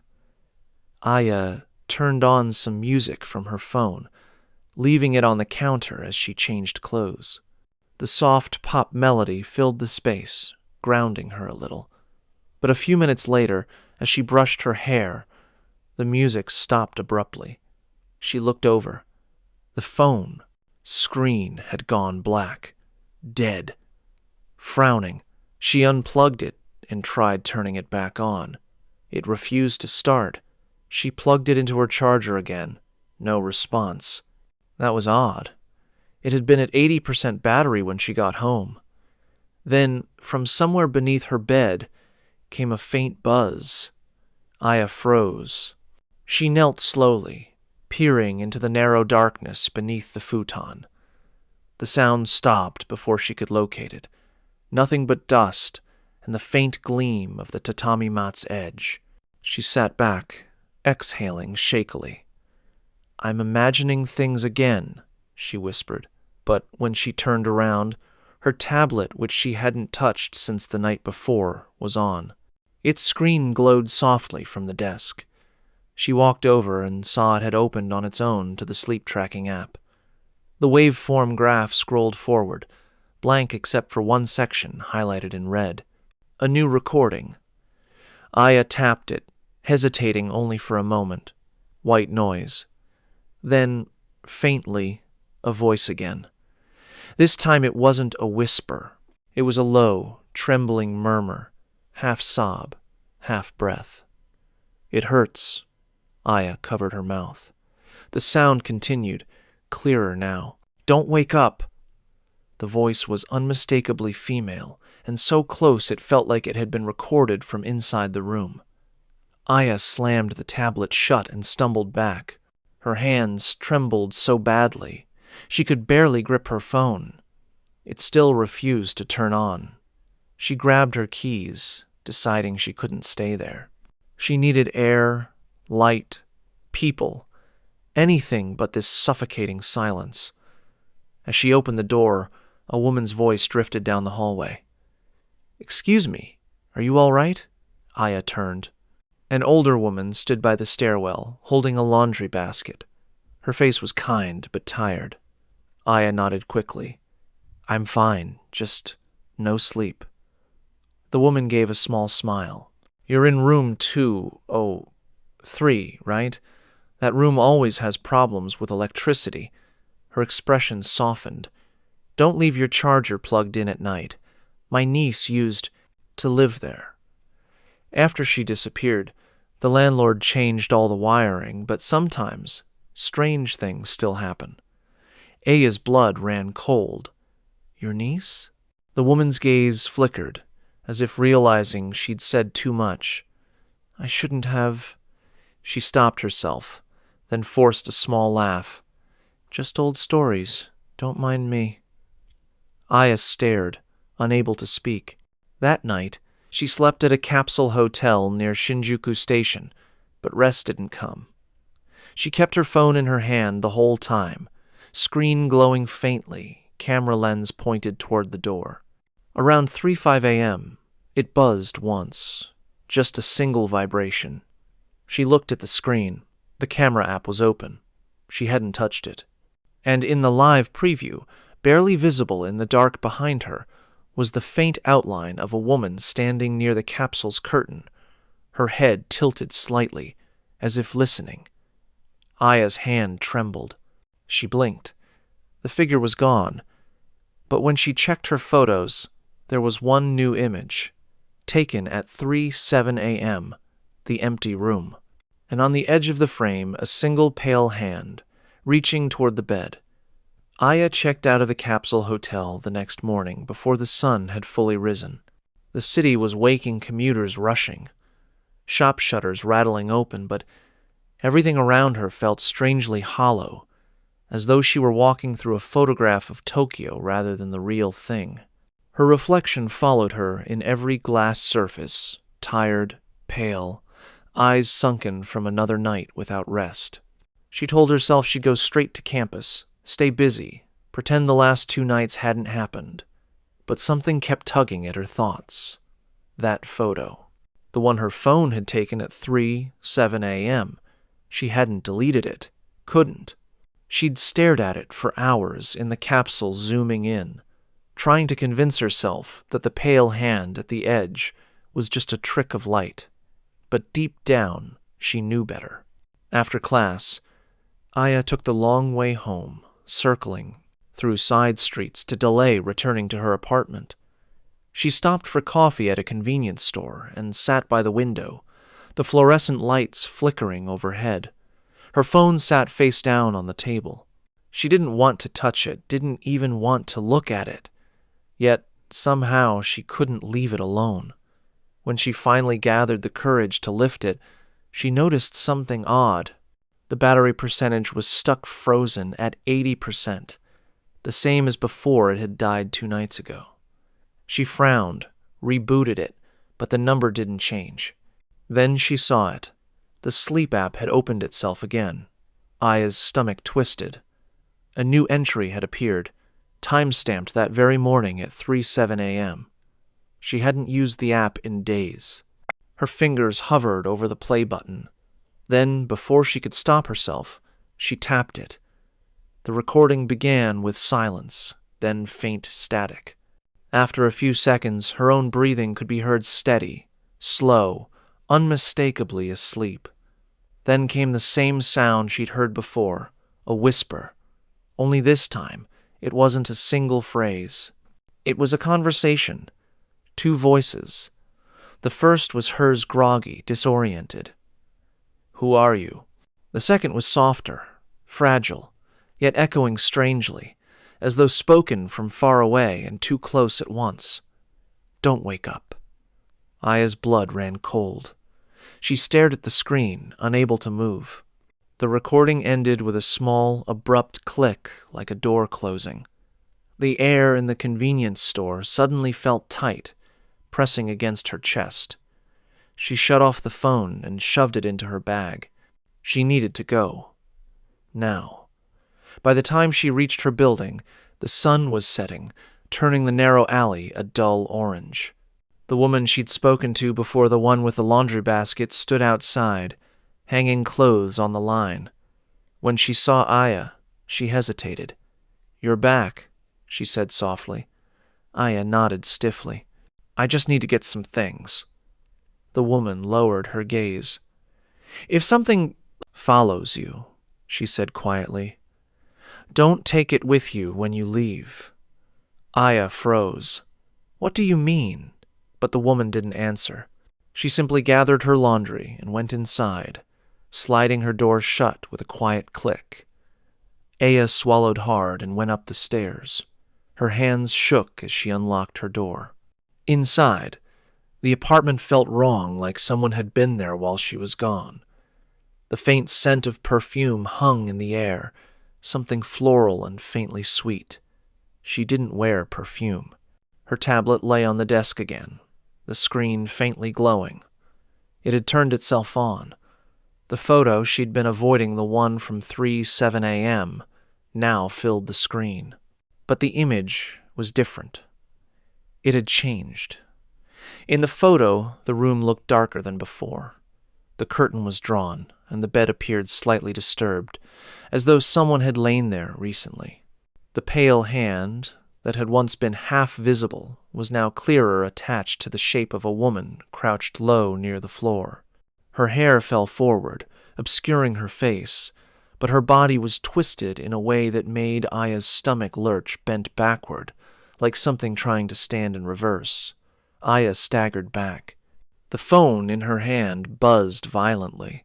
She dropped it onto the floor, heart hammering. It buzzed again, the vibration long and drawn out, as if someone were calling from the other side of the screen. Against her better judgment, she picked it up. No caller ID, just the time, 3:07 a.m. The display blinked, even though it was nowhere near 3 a.m. She pressed answer. At first, only silence. Then, faint breathing. Her own name echoed through the speaker, slow, careful, spoken by someone mimicking her exact tone. "Aya," her hand trembled. "Who is this?" A long pause, then the same whisper she'd heard on the recording. "Don't look." The call ended abruptly. The screen went black. A sharp knock echoed from her door. Once, twice. She stood frozen. The knocks came. Again, harder this time, rattling the frame. She took one step back, her breath catching in her throat. The knocking stopped. She turned toward the peephole. No one was there. Only the faint reflection of her own face, and behind her, barely visible in the fisheye lens, a second figure standing just out of focus, leaning over her shoulder. Aya stumbled away, her scream caught in her throat. Then the lights went out. The last thing she saw before darkness swallowed the room was her phone screen lighting up again, displaying a new notification. New photo saved 3:07 a.m. The next morning, Aya woke to sunlight pouring weakly through the blinds, but for a long moment she didn't move. Her body felt heavy, as if she'd run miles in her sleep. The phone was still in her hand, its battery completely drained. The room was quiet, too quiet, the kind of silence that makes you wonder if something is listening. Slowly, she sat up. Her reflection in the mirror by the desk looked unfamiliar. Her hair tangled, her eyes ringed with dark circles. For a second, she thought she saw movement behind her in the glass, a shadow flickering at the edge of the room, but when she turned, nothing was there. Her memory of the night before came in flashes, the phone ringing, the voice, the photo changing. It felt unreal, like a dream that left its fingerprints on reality. She checked her phone again. It powered on, but the screen was glitching. Faint static lines rippled across it. In her photo gallery, the image from 3:07 a.m. was gone. In its place was a black square with a single phrase in white text. Found you. Aya's breath hitched. The timestamp under it still read 3:07 a.m. Panicking. She scrolled through her messages. The latest text she'd sent was to Mina hours ago, but now it showed as unread even though the delivered mark was gone. The message itself had changed too.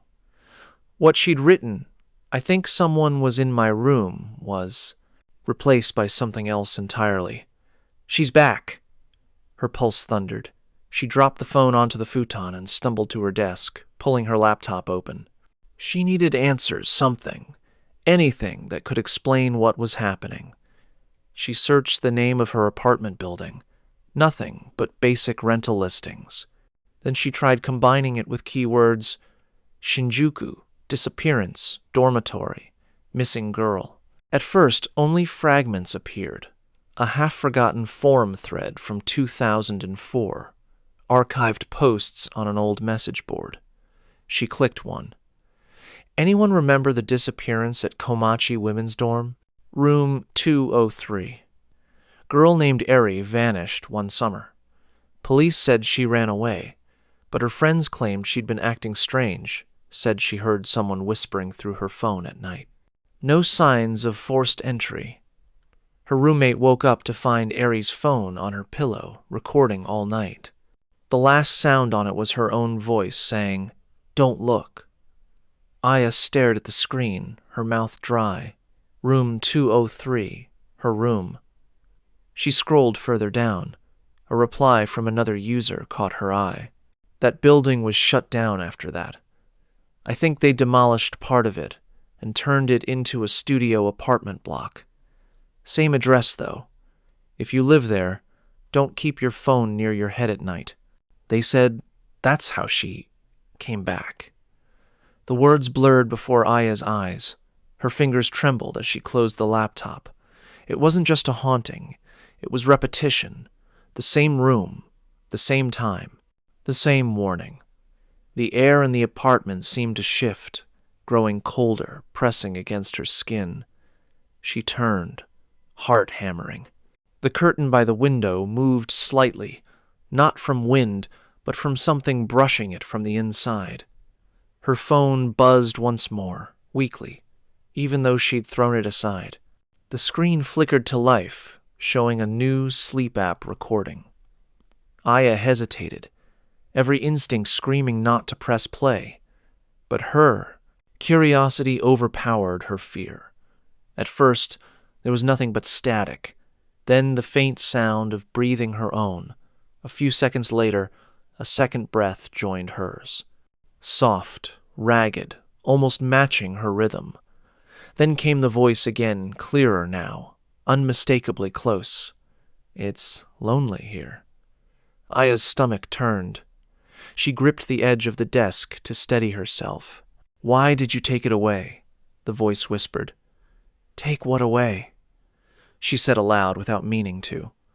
The phone seemed to respond. The photo. Her eyes widened. The black image, the missing photo. "Who are you?" Aya whispered, her voice shaking. The static on the phone crackled like laughter. "You already know." She froze. The air in the room grew dense, heavy with the scent of damp earth and something faintly floral, the same perfume she'd smelled the night before. Then, from the phone's speaker, another sound emerged. Not a voice this time, but a faint scratching, as if fingernails were dragging across the inside of the device. The screen glitched, the light dimming and flaring until a distorted image appeared. A face, blurred and colorless, pressed too close to the lens. Eyes empty, lips moving soundlessly. Aya dropped the phone. It landed face down, still buzzing faintly on the tatami. And then silence. A moment later, a single notification appeared on the screen. She bent down to look. It was a new photo. 3:07 a.m. She opened it with trembling hands. The image showed her apartment, her desk, her futon, her window, captured from above, as though taken from the ceiling. In the corner of the frame, a shadowy figure crouched low, just behind where she now stood. She turned instinctively. The room was empty. But when she looked back at the screen, the figure was closer, its face clearer now.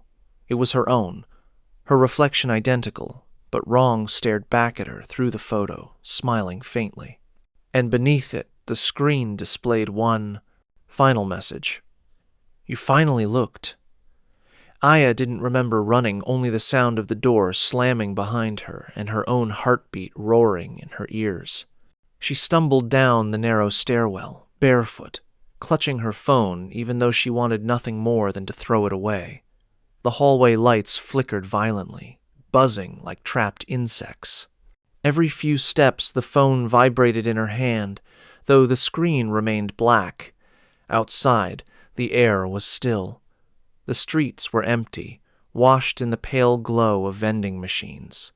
Aya's breathing slowed, but the silence felt wrong, too deep, too deliberate. She glanced down at her phone.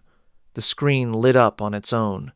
New recording saved 3:07 a.m. Her stomach twisted. It wasn't possible. It was barely past midnight. She hesitated, staring at the notification until her thumb, almost on instinct, brushed the play icon. For a moment, nothing.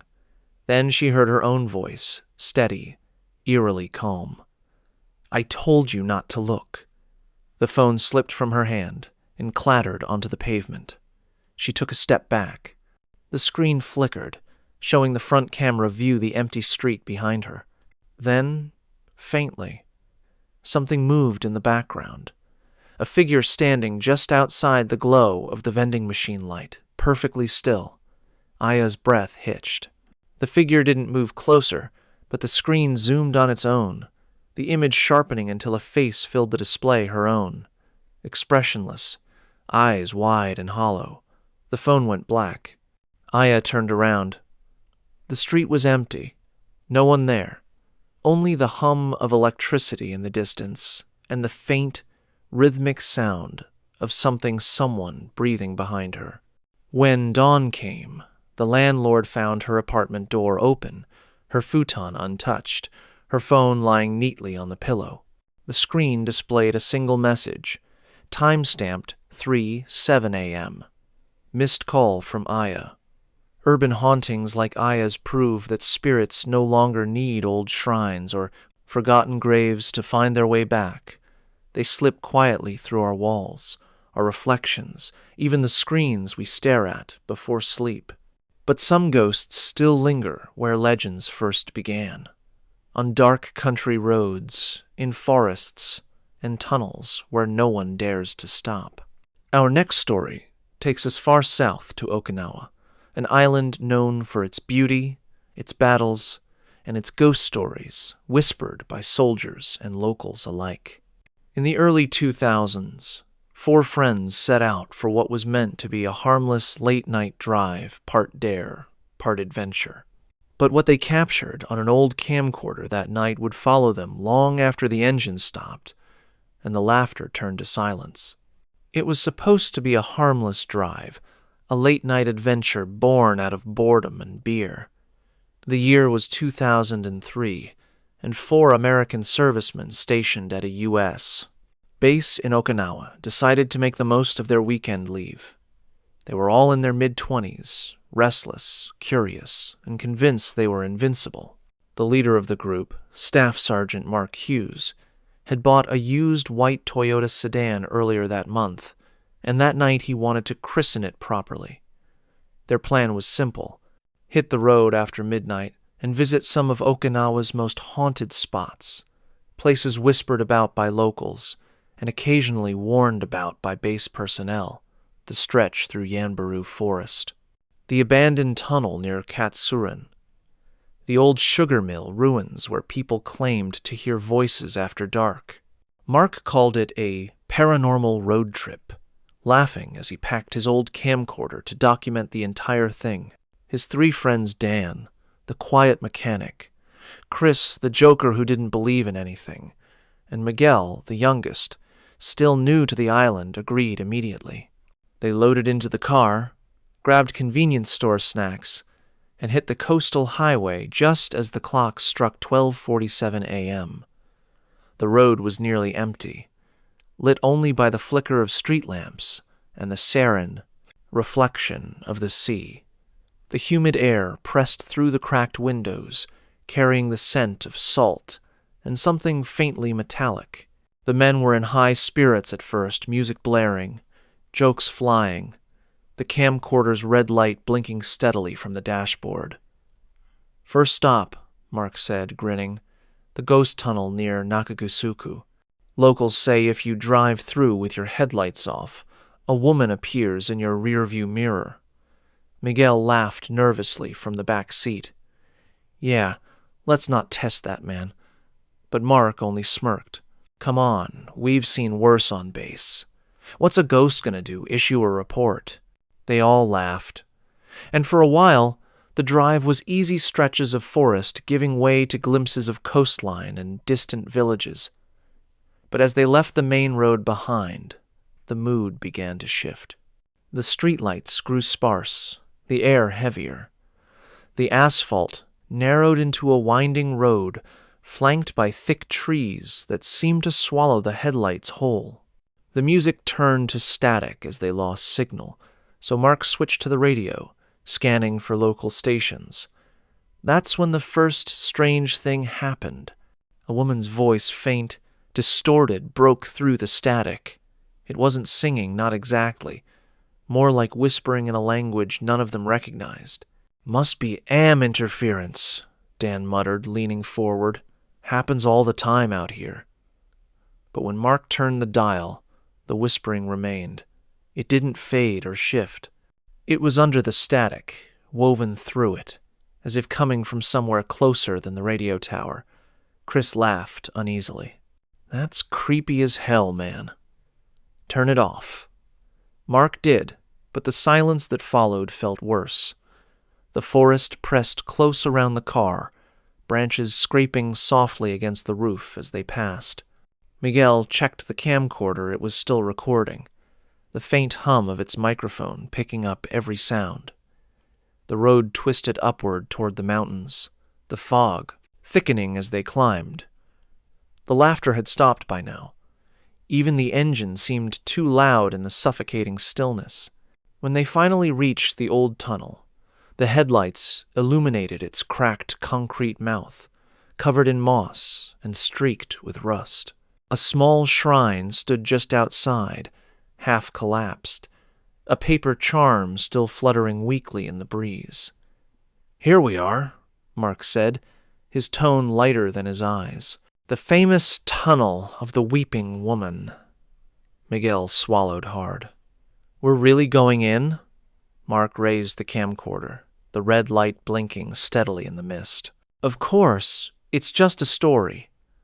But as the car idled before the entrance, a low, distant hum began to rise, not from the engine, not from the forest, but from somewhere deeper within the tunnel. It sounded like someone breathing. The air at the tunnel's mouth was cooler, almost unnaturally, so the kind of chill that didn't belong on a humid Okinawan night. Mark turned down the air conditioner, frowning, but the temperature inside the car didn't change.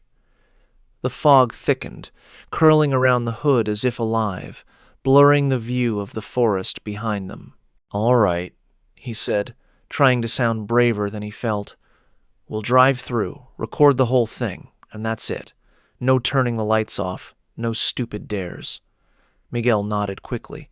Dan muttered something under his breath about bad ideas, but no one was really listening anymore.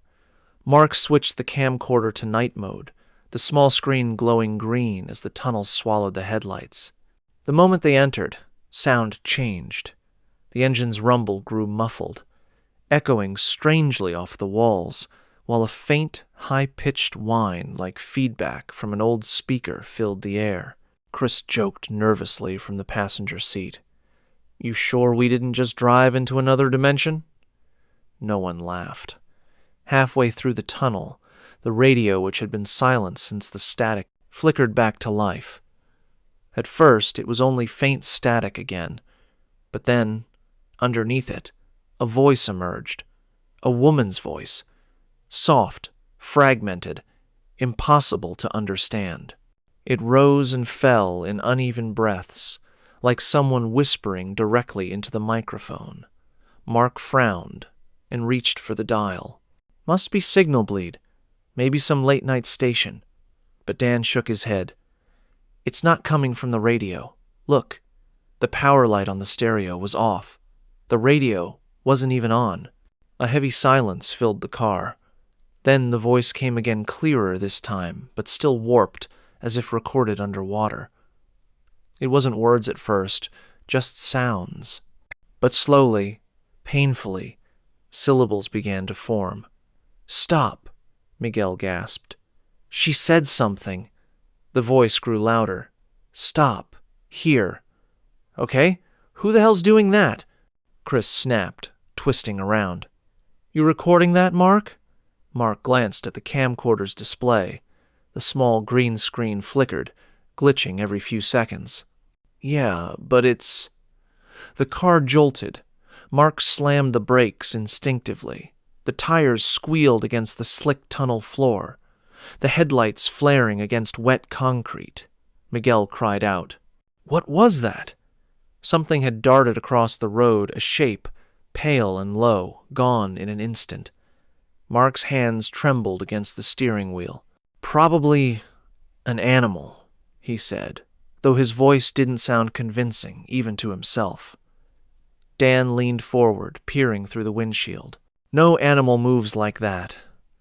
They all sat frozen for a few seconds, the only sound their breathing and the faint hiss from the tunnel walls. "Let's just go," Chris said finally. "Whatever it was, it's gone." Mark hesitated, then eased the car forward. But before they reached the tunnel's end, the fog ahead thickened, becoming almost solid. It wasn't natural mist. It looked dense, silvery, and shifting, like smoke trapped inside glass. The headlights dimmed as they entered it, and the temperature dropped sharply again. Dan's voice was barely a whisper. "You guys feel that?" None of them answered. Mark's grip tightened on the wheel. The car's electrical systems began to flicker, the dashboard lights pulsing on and off in rhythm with the camcorder's red recording light. Then the engine sputtered once, twice, before cutting out entirely. The car rolled to a stop in the middle of the tunnel. Come on," Mark muttered, turning the key. The ignition clicked, but nothing happened. The headlights flickered once and went dark. They were plunged into total blackness. For a few long seconds, no one spoke. Then Miguel whispered, "Mark, look at the window." On the inside of the windshield, a fog was spreading a thin film of condensation forming where none should have.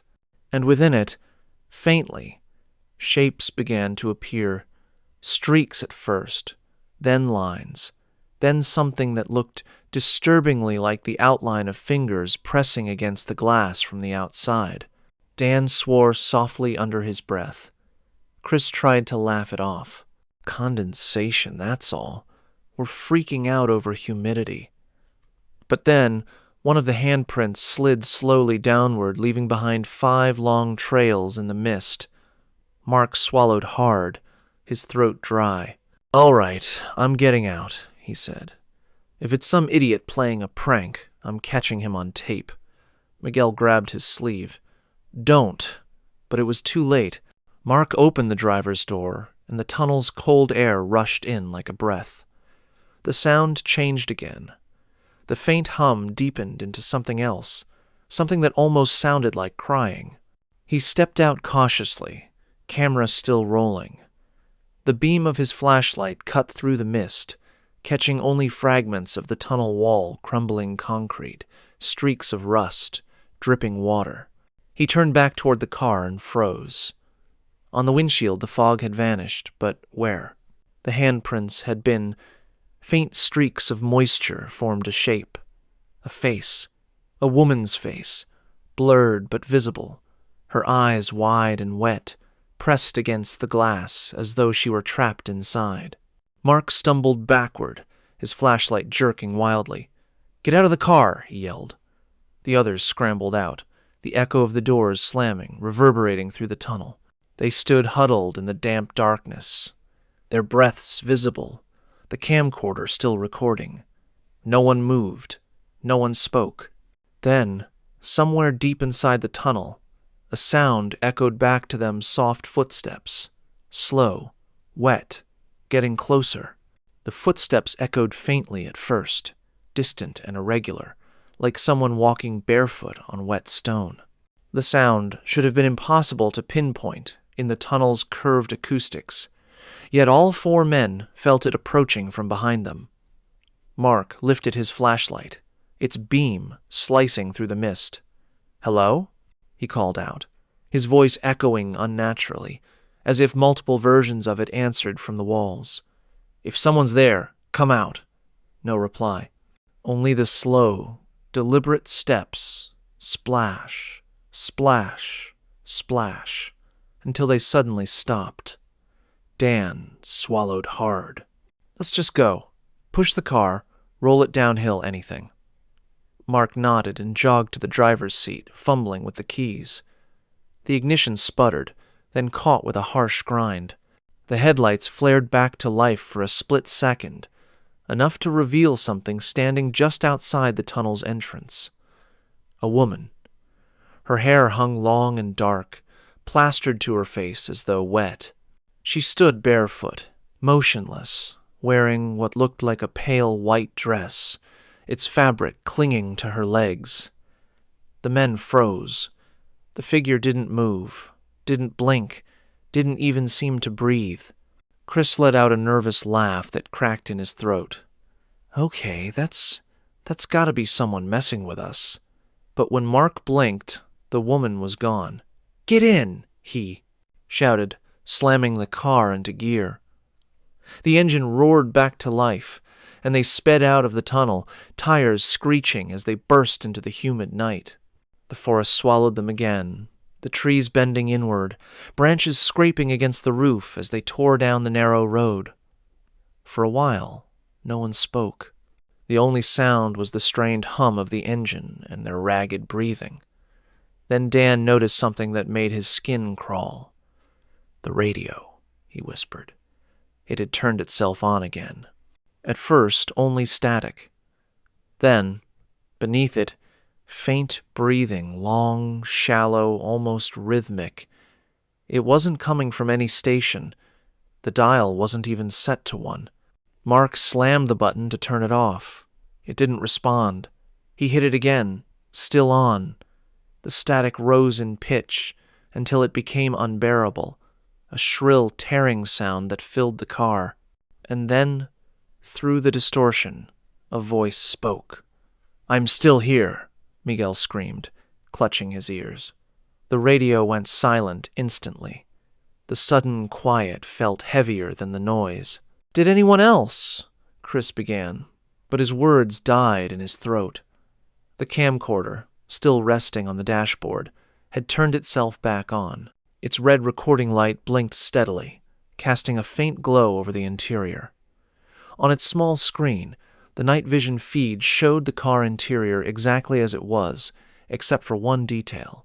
In the reflection of the windshield, behind Mark's seat, a woman's face was visible. Her eyes were open, hollow, her expression vacant. Mark turned off the camera immediately, his hand shaking. "We're done. I'm not." The car jerked violently. Every light blinked out at once. The engine died. They were plunged into silence again, the world outside invisible. Dan swore under his breath. "You've got to be kidding me." Mark turned the key repeatedly. Nothing. The camcorder's red light stayed on, though unwavering, bright. Chris grabbed it, his nerves breaking. "Fine, you wanna... ghost story?" he shouted into the lens. "Here, take a look." He swung the camera around to the back seat and froze. In the small green glow of the night vision, something moved behind Miguel. A shape, faint but undeniable, the outline of hair, a pale cheek, a hand resting lightly on his shoulder. "Move!" Mark shouted, yanking open his door. The others scrambled out after him. The night air hit them hard, humid, thick, smelling of salt and decay. The road was completely dark. Not even the stars broke through the clouds. "Where are we?" Miguel gasped. "We didn't drive that far."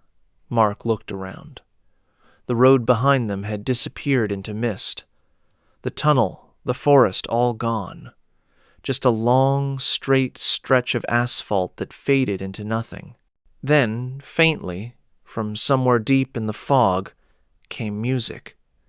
A woman's voice, singing softly off-key, distant but familiar. It was the same whisper that had come through the radio. Dan's hands began to shake. "We didn't get out of the tunnel," he said quietly. "We never left." Mark stared at the mist, realizing the headlights still weren't reflecting off anything solid. No trees, no walls, no end. Just endless gray. The camcorder, still recording, emitted a low static hum. On its screen, the night vision view flickered, showing not the fog, but the tunnel walls, streaked with rust and handprints. They were still inside. Only the car was gone. The fog seemed to thicken with every breath they took. It rolled across the road like smoke, clinging to their clothes, dampening every sound until even their footsteps felt muted.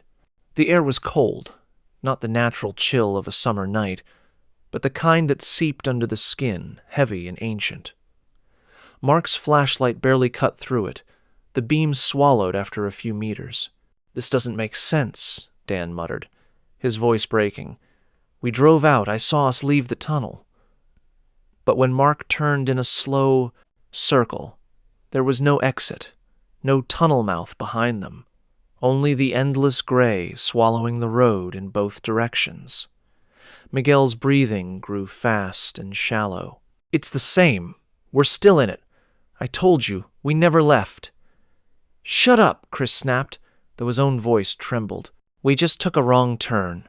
We'll find the road again. We need to move." Mark raised the camcorder again. Its screen flickered in and out of static, showing strange distortions of the fog shapes that weren't quite there, but seemed to move when you weren't looking directly at them. Something dripped nearby. A single, soft, tap, tap, tap against the asphalt. Mark turned the flashlight toward the sound. Water was running down from the air itself, not from trees or concrete, but from the fog, as though the mist were condensing into droplets mid-air. He took a slow step forward. The beam of his flashlight caught movement, something pale standing in the distance. At first he thought it was another person, but the more he focused, the less it resembled one.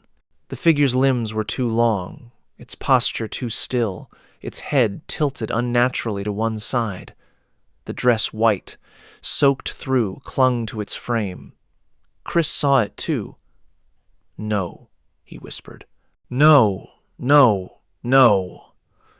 The figure took a step forward, then another. Each footfall echoed, wet and deliberate. Mark aimed the flashlight directly at it, but the light dimmed the moment it touched her. Her face was obscured by a curtain of black hair, but something glistened beneath the faint reflection of open eyes. "Back in the car," Mark said, his voice firm but shaking. They stumbled backward, but the fog seemed to close around them, the road beneath their feet feeling softer, like wet earth. The temperature dropped sharply. Dan hissed in pain. "Something's burning," he said, pulling up his sleeve. His skin was damp, covered in dark, smudged fingerprints that hadn't been there seconds before. The woman, or whatever, she was kept walking. Her bare feet made no sound now. The closer she came, the more distorted her shape became, like a reflection rippling in water. Mark lifted the camera again. "If we can see her on the footage, maybe—" The screen filled with static. Then, briefly, an image flickered through. The inside of the car, but not as they had left it. The seats were soaked, dripping. Handprints covered the windows from the inside. In the driver's seat sat a woman, her head bowed forward, long black hair spilling over her face. The screen cut to black. Miguel screamed, "We need to go!" They ran blindly through the fog, following the faint slope of the road. The mist around them shifted, moving as though it had a heartbeat, expanding, contracting. The sound of footsteps followed them. Not 4, but 5. Dan stumbled. Mark turned just in time to see hands, pale, wet, small, gripping Dan's ankle from the ground. He yanked free, leaving muddy streaks where the fingers had been. "She's under the road!" Miguel cried. "Keep moving!" Mark shouted. "Don't stop!" They reached what looked like a bend, but the curve didn't lead out. It looped back into the same stretch of road they had come from. The car was there again, headlights off, parked perfectly straight in the middle of the asphalt. Chris stopped dead. "That's not possible. We left it miles back." The car's headlights flicked on by themselves. The radio inside came alive, static roaring like a scream. Through the windshield, something moved. A hand pressed against the glass from the inside, followed by another and another, until the interior was filled with them. Then, slowly, a face appeared behind the fogged windshield. A woman's face, eyes open, tears streaming down. Dan backed away, shaking his head. "This isn't real, this isn't—" The car horn blared suddenly, loud enough to make them all drop to their knees. The sound reverberated through the fog, shaking the air. The camcorder slipped from Mark's hand and clattered to the ground.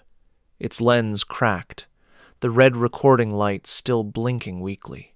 The horn stopped. Then, from the camcorder speaker, came a distorted voice, their own recording from earlier, played backward, jumbled, layered with faint sobs. Beneath it, something else whispered, "Stay."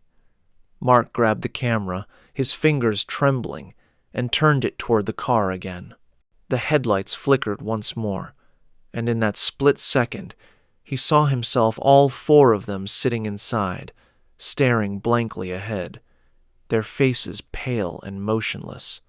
The camera died, and from somewhere deep within the fog, the sound of the woman's crying began again, quiet at first, then rising, overlapping, multiplying, until it surrounded them from every direction, echoing off nothing at all. Mark realized too late that it wasn't just one voice. There were many. The sound of the crying filled the fog like a heartbeat, layered voices overlapping, rising and falling in waves. They weren't just weeping anymore. They were calling. Each syllable stretched and distorted, turning into a low hum that seemed to shake the air itself. Mark dropped to his knees, clutching his head. "What is this?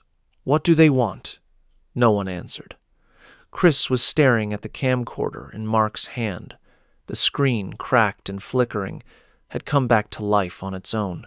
The video feed showed not the empty road, but the inside of the tunnel again. The perspective was strange, tilted, as if the camera were being held by someone else, someone standing still while the four men walked deeper inside, laughing, unaware they were being filmed. Miguel's voice broke through the noise. "That's us. That's from earlier." Dan leaned closer, shaking his head. "No, it can't be. You turned it off when we got out, but on the screen they could hear their own voices, echoing through the tunnel. Then, beneath the laughter, a faint whisper, a woman's voice repeating one word, over and over. Return." Mark's hand trembled. He realized now that the camcorder had never stopped recording, not really. The red light had been blinking the whole time, capturing things they hadn't seen, or maybe things they weren't meant to. He fast-forwarded the playback. The recording showed them entering the tunnel, the fog, the car stopping, and then, when the headlights had gone out, shapes moving in the darkness. Hands pressing against the windows, the woman's face appearing against the glass. But as the video continued, something new appeared, a shot they had never taken. The camera was now facing the back seat of the car. In the footage, all four of them sat inside, staring straight ahead. Only, it wasn't now. The tunnel walls behind them looked clean, untouched. Their uniforms were dry, their faces calm, too calm. They weren't breathing. Mark froze the frame. The image glitched, warping into static. Dan stepped back. "That's not possible. That's not us. We're here." Chris's voice cracked. "Then who's recording?" Before Mark could respond, the camcorder clicked a new playback file, opening automatically. The screen filled with more static. Then an older image. A woman sitting behind the wheel of a car, her face pale, her hair soaked. She was crying quietly, her hand reaching toward the lens.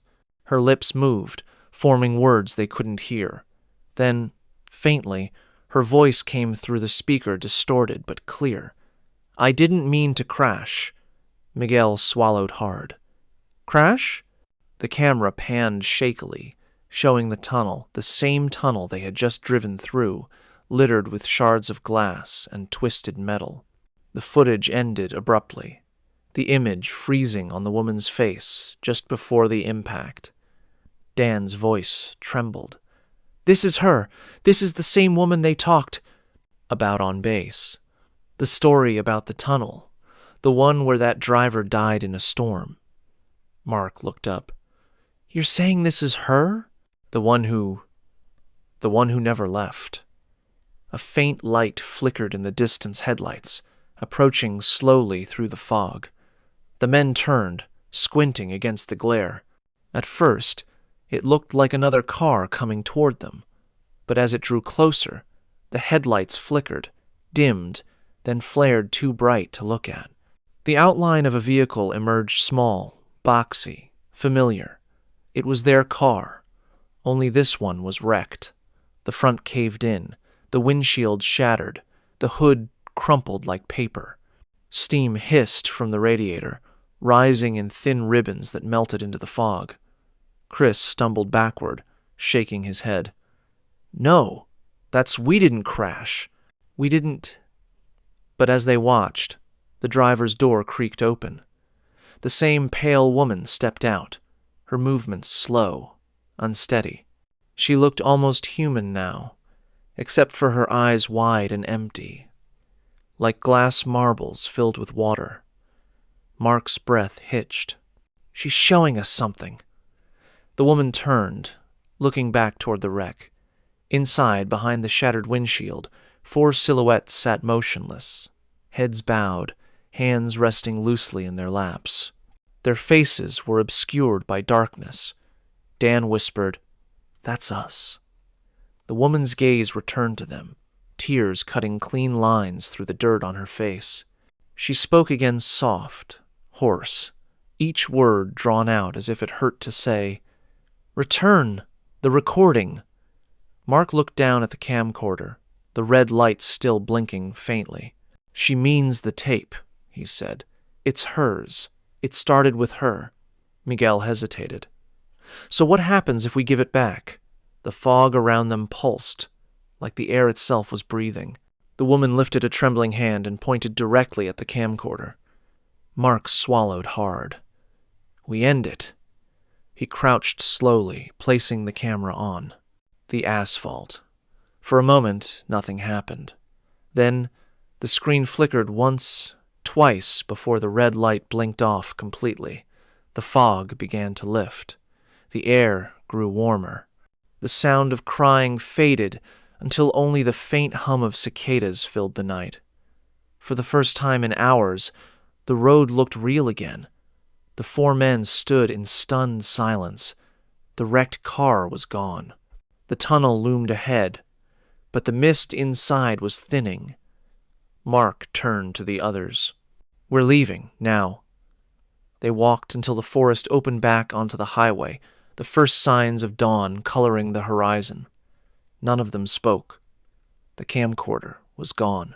When they finally reached the base, the guard on duty frowned at them. "You guys look like you've seen a ghost," he said. Mark managed a weak smile. Something like that. But later, when they checked the trunk of the car, the real, intact one they'd left behind, they found something that froze their blood. The camcorder. And inside it, a fresh tape. Unlabeled, marked with that same timestamp, 3:07 a.m. The following morning, the base was already buzzing with rumors. Someone had seen Mark's car pulled off near the gates, just before dawn, headlights still on, engine idling, doors open. By the time military police arrived, the vehicle was empty. No sign of Mark, Dan, Chris, or Miguel. Just 4 sets of wet footprints leading away from the car, disappearing into the red clay earth. The camcorder sat on the driver's seat. The lens cracked, but the power light still blinking faintly. When one of the officers pressed play, the screen filled with static for a few seconds before stabilizing. The footage showed the men sitting quietly in the car, staring forward, unmoving. Their expressions were calm, too calm, their eyes open but unfocused. A faint voice drifted through the static. Female. Soft. "Thank you for returning it." The feed cut out, replaced by the distorted sound of rain. The camcorder was sent for a review, but when investigators tried to replay it later, the tape was blank, erased completely. Not even the timestamp remained. Weeks later, a mechanic at the base garage reported something strange. Whenever he turned on the radio while working on that same Toyota sedan, the static would hum softly at first, then form the faint rhythm of breathing followed by a woman's voice, low and trembling, whispering in Japanese. "Stay out of the tunnel. No one drives that road anymore. The shrine near its entrance has long since crumbled, its paper charms eaten by moss and time." But on humid nights, when fog creeps low across the mountains and the cicadas go suddenly quiet, locals say you can still hear it, a distant engine idling in the dark, a woman's voice weeping just beyond the tunnel mouth, and the faint click of a camcorder turning itself on again. Recording. Always recording.